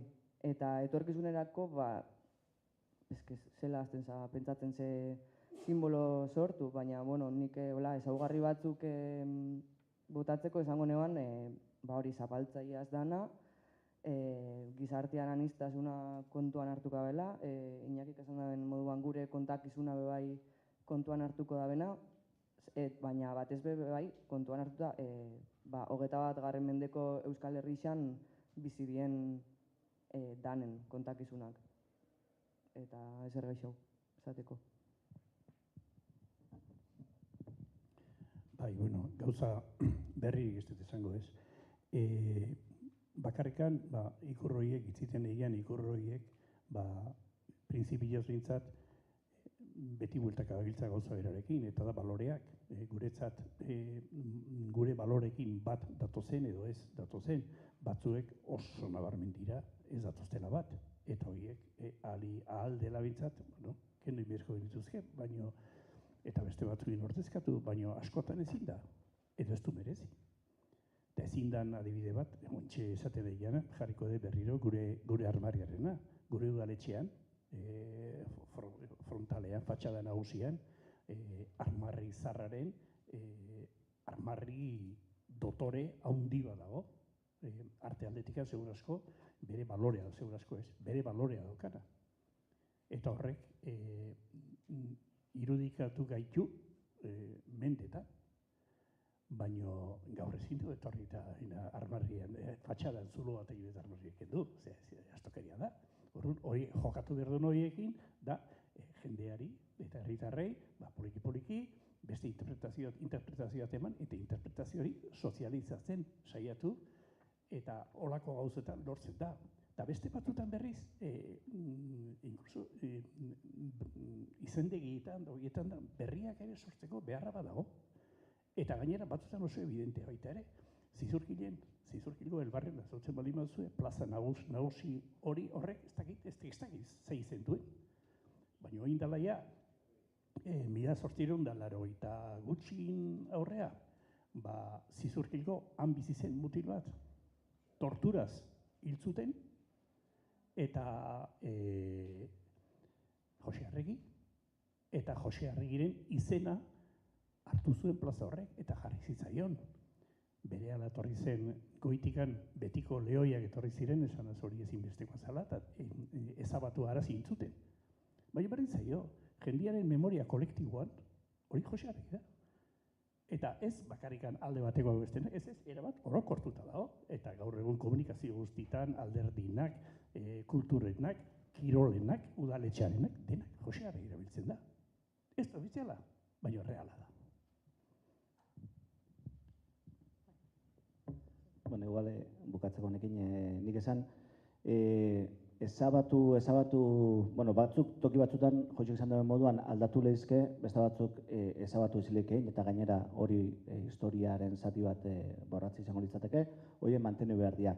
Josek izan duen moduan, guk udaletxien bebaita lehengo armarrixa edo dana delakoa, lehenengo galdera izan zen Rosa Aier berikazu honetan, historian doktorea baita.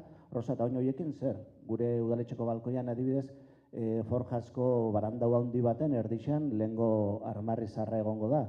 Eta esaten zigun, sin complejos, hay que mantener, eso ha existido. Orduan, lasai egon horregaitik, ez da ezer gertatzen, zuek berriak egiten dituzuen tokietan, jarri gaur egunekoa, baina lehengo guztia ez dago zertan borratu. Tartian, udaletxeko gure alkatian buleguan, dau, estandarte hori lehen ikusi duguna, goitibera eskegita, eta esaten gontzan, bueno, honioin lekuein biko xau, ez bakarrik karratuan zati dau urna baten barruan moduan, orduan da, vertikal dauena horizontal jarri. Eta hau be, zatik, asmo duken, bueno, armarri berdinakin horizontala jarriko, oi, vertikala jarriko, eta zo, haizu, eman ditugun pasuek emunda, igual, estandarte hori bandera bihurtu bida.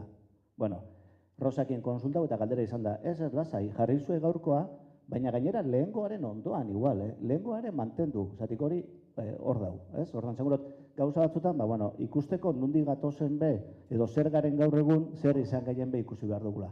Niretzako edozien prozesu egiten dugula, saiatu akats berdinak ez errepikatzen, eta batez be, egiten dugun edozein irudi armarri dana alakoa guztiz 21. mendera, parekidetasuna, berdintasuna, anistasuna, guzti horiek barne biltzen dauen edozein ikur edo ezaugarri izan biko litzakela.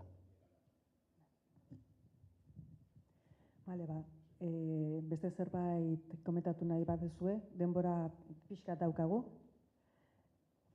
Ezako, zute besterik esateko.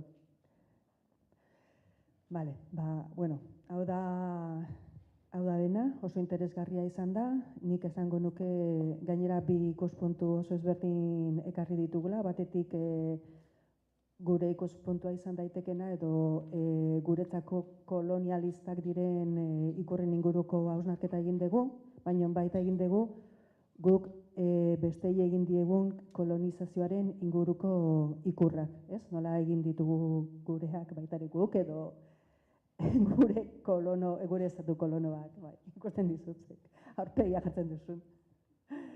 Bueno, eta baita ere esango nuke momentua, ez? Komentatu dezutela zein dan momentu hau badirudi garrantzitsua dela, inflexio puntu bat, gauza asko aldatu dira, aurrekoekin konparatuta, eta gure simboloak ere aldatu beharko lirateke, baino asko dago egiteko, ezta?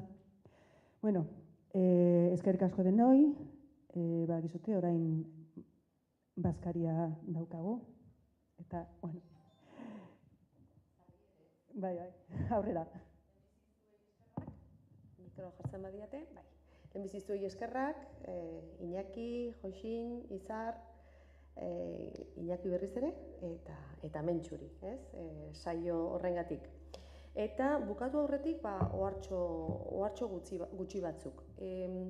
Hasteko, hor karpeta hortan, jasoko zenuten papertxo hau, ezta?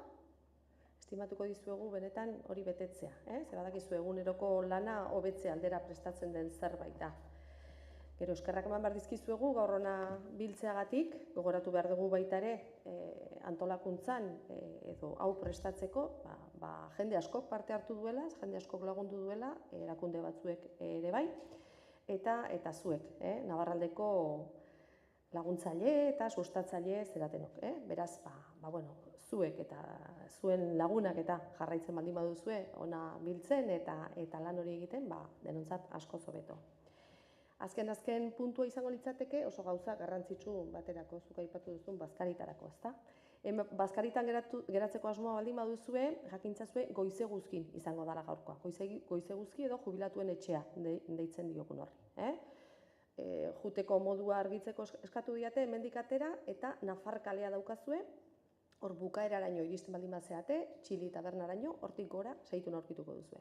Edo eta herrian buelta bat egin ondoren plazatik ekiten baldin diozue, atzeko kaletik, atzietatik joan beharko duzue. Erraz izango da. Eta uste dut horrekin, bai bukatu dugula eta orain azken hitza emango diogula nola ez Navarraldeko zuzendariari. Inigo Larramendiri. Mila esker denoi eta hurren arte.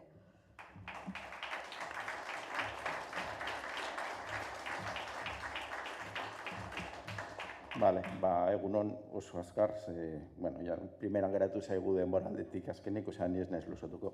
Berriro ere esatea, eskerrak eman, Jairoek egin du, baina, bai bertaratutako guztiei, udalei, Oñati, Hernaniko udalari laguntzagatik, antolakuntzan parte hartu ondo guztiegatik, eta nola ez, 3 ponentzia eman duten lagunei, eta maien guran negozaeten guztioi, eskerrik asko, Navarralderen izenean. Hau YouTubeen ikusgai egongo da, osea, hemen ez da kontua amaitzen. Eta amaitzeko azken gogoetan, nik uste ondo laburu biltzen duena, nire ustez, badira gai hortan errepikatzen diran bilelo edo, nahiko oizkoak direnak, ezta? Ez, banderak margututako oialak baino ez dira, hori da erabiltzen den topiko bat, eta beste bat ere, hau betidanik ala izan da. Hori errepikatzen diren leloak badira, ezta? Bueno, hemen oso argi ikusi dugu, eta maizutasunez, nik uste, honen inguruko eztabaida ezinbestekoa dela, guk horretan ardura hartzen hasi badugu, betikoek esango digute zeintzuk behar du, egin izan dugute zeintzuk dira gure ikurrak edo simboloak, eta tradizio gehienak uste baino askoz berantiarragoak direla, eta atzean ikusi dugun bezala, daukatena, ikusi dugu oso adibide txikin, eta honekin ametuko dut. Finean, honen guztiaren atzean zer dago, ideia nagusi bat, adelegia iragana, kontakizuna, idazten duenak, benetan idazten ari dena da etorkizuna. Orduan, edo guk idazten dugu gure etorkizuna, 21. mende honetan, edo besteek egingo dute gure ordez. Hortan gure alea jarri nahi izan dugu hemen Navarraldetik, eta azkeneko ideia, jarretuko gera albaldin bada honetan lan egiten, zuen babesa baldin badaukagu, hemendik gonbidapena nahi duen guztuari laguntzeko. Eskerrik asko eta hurrengo arte.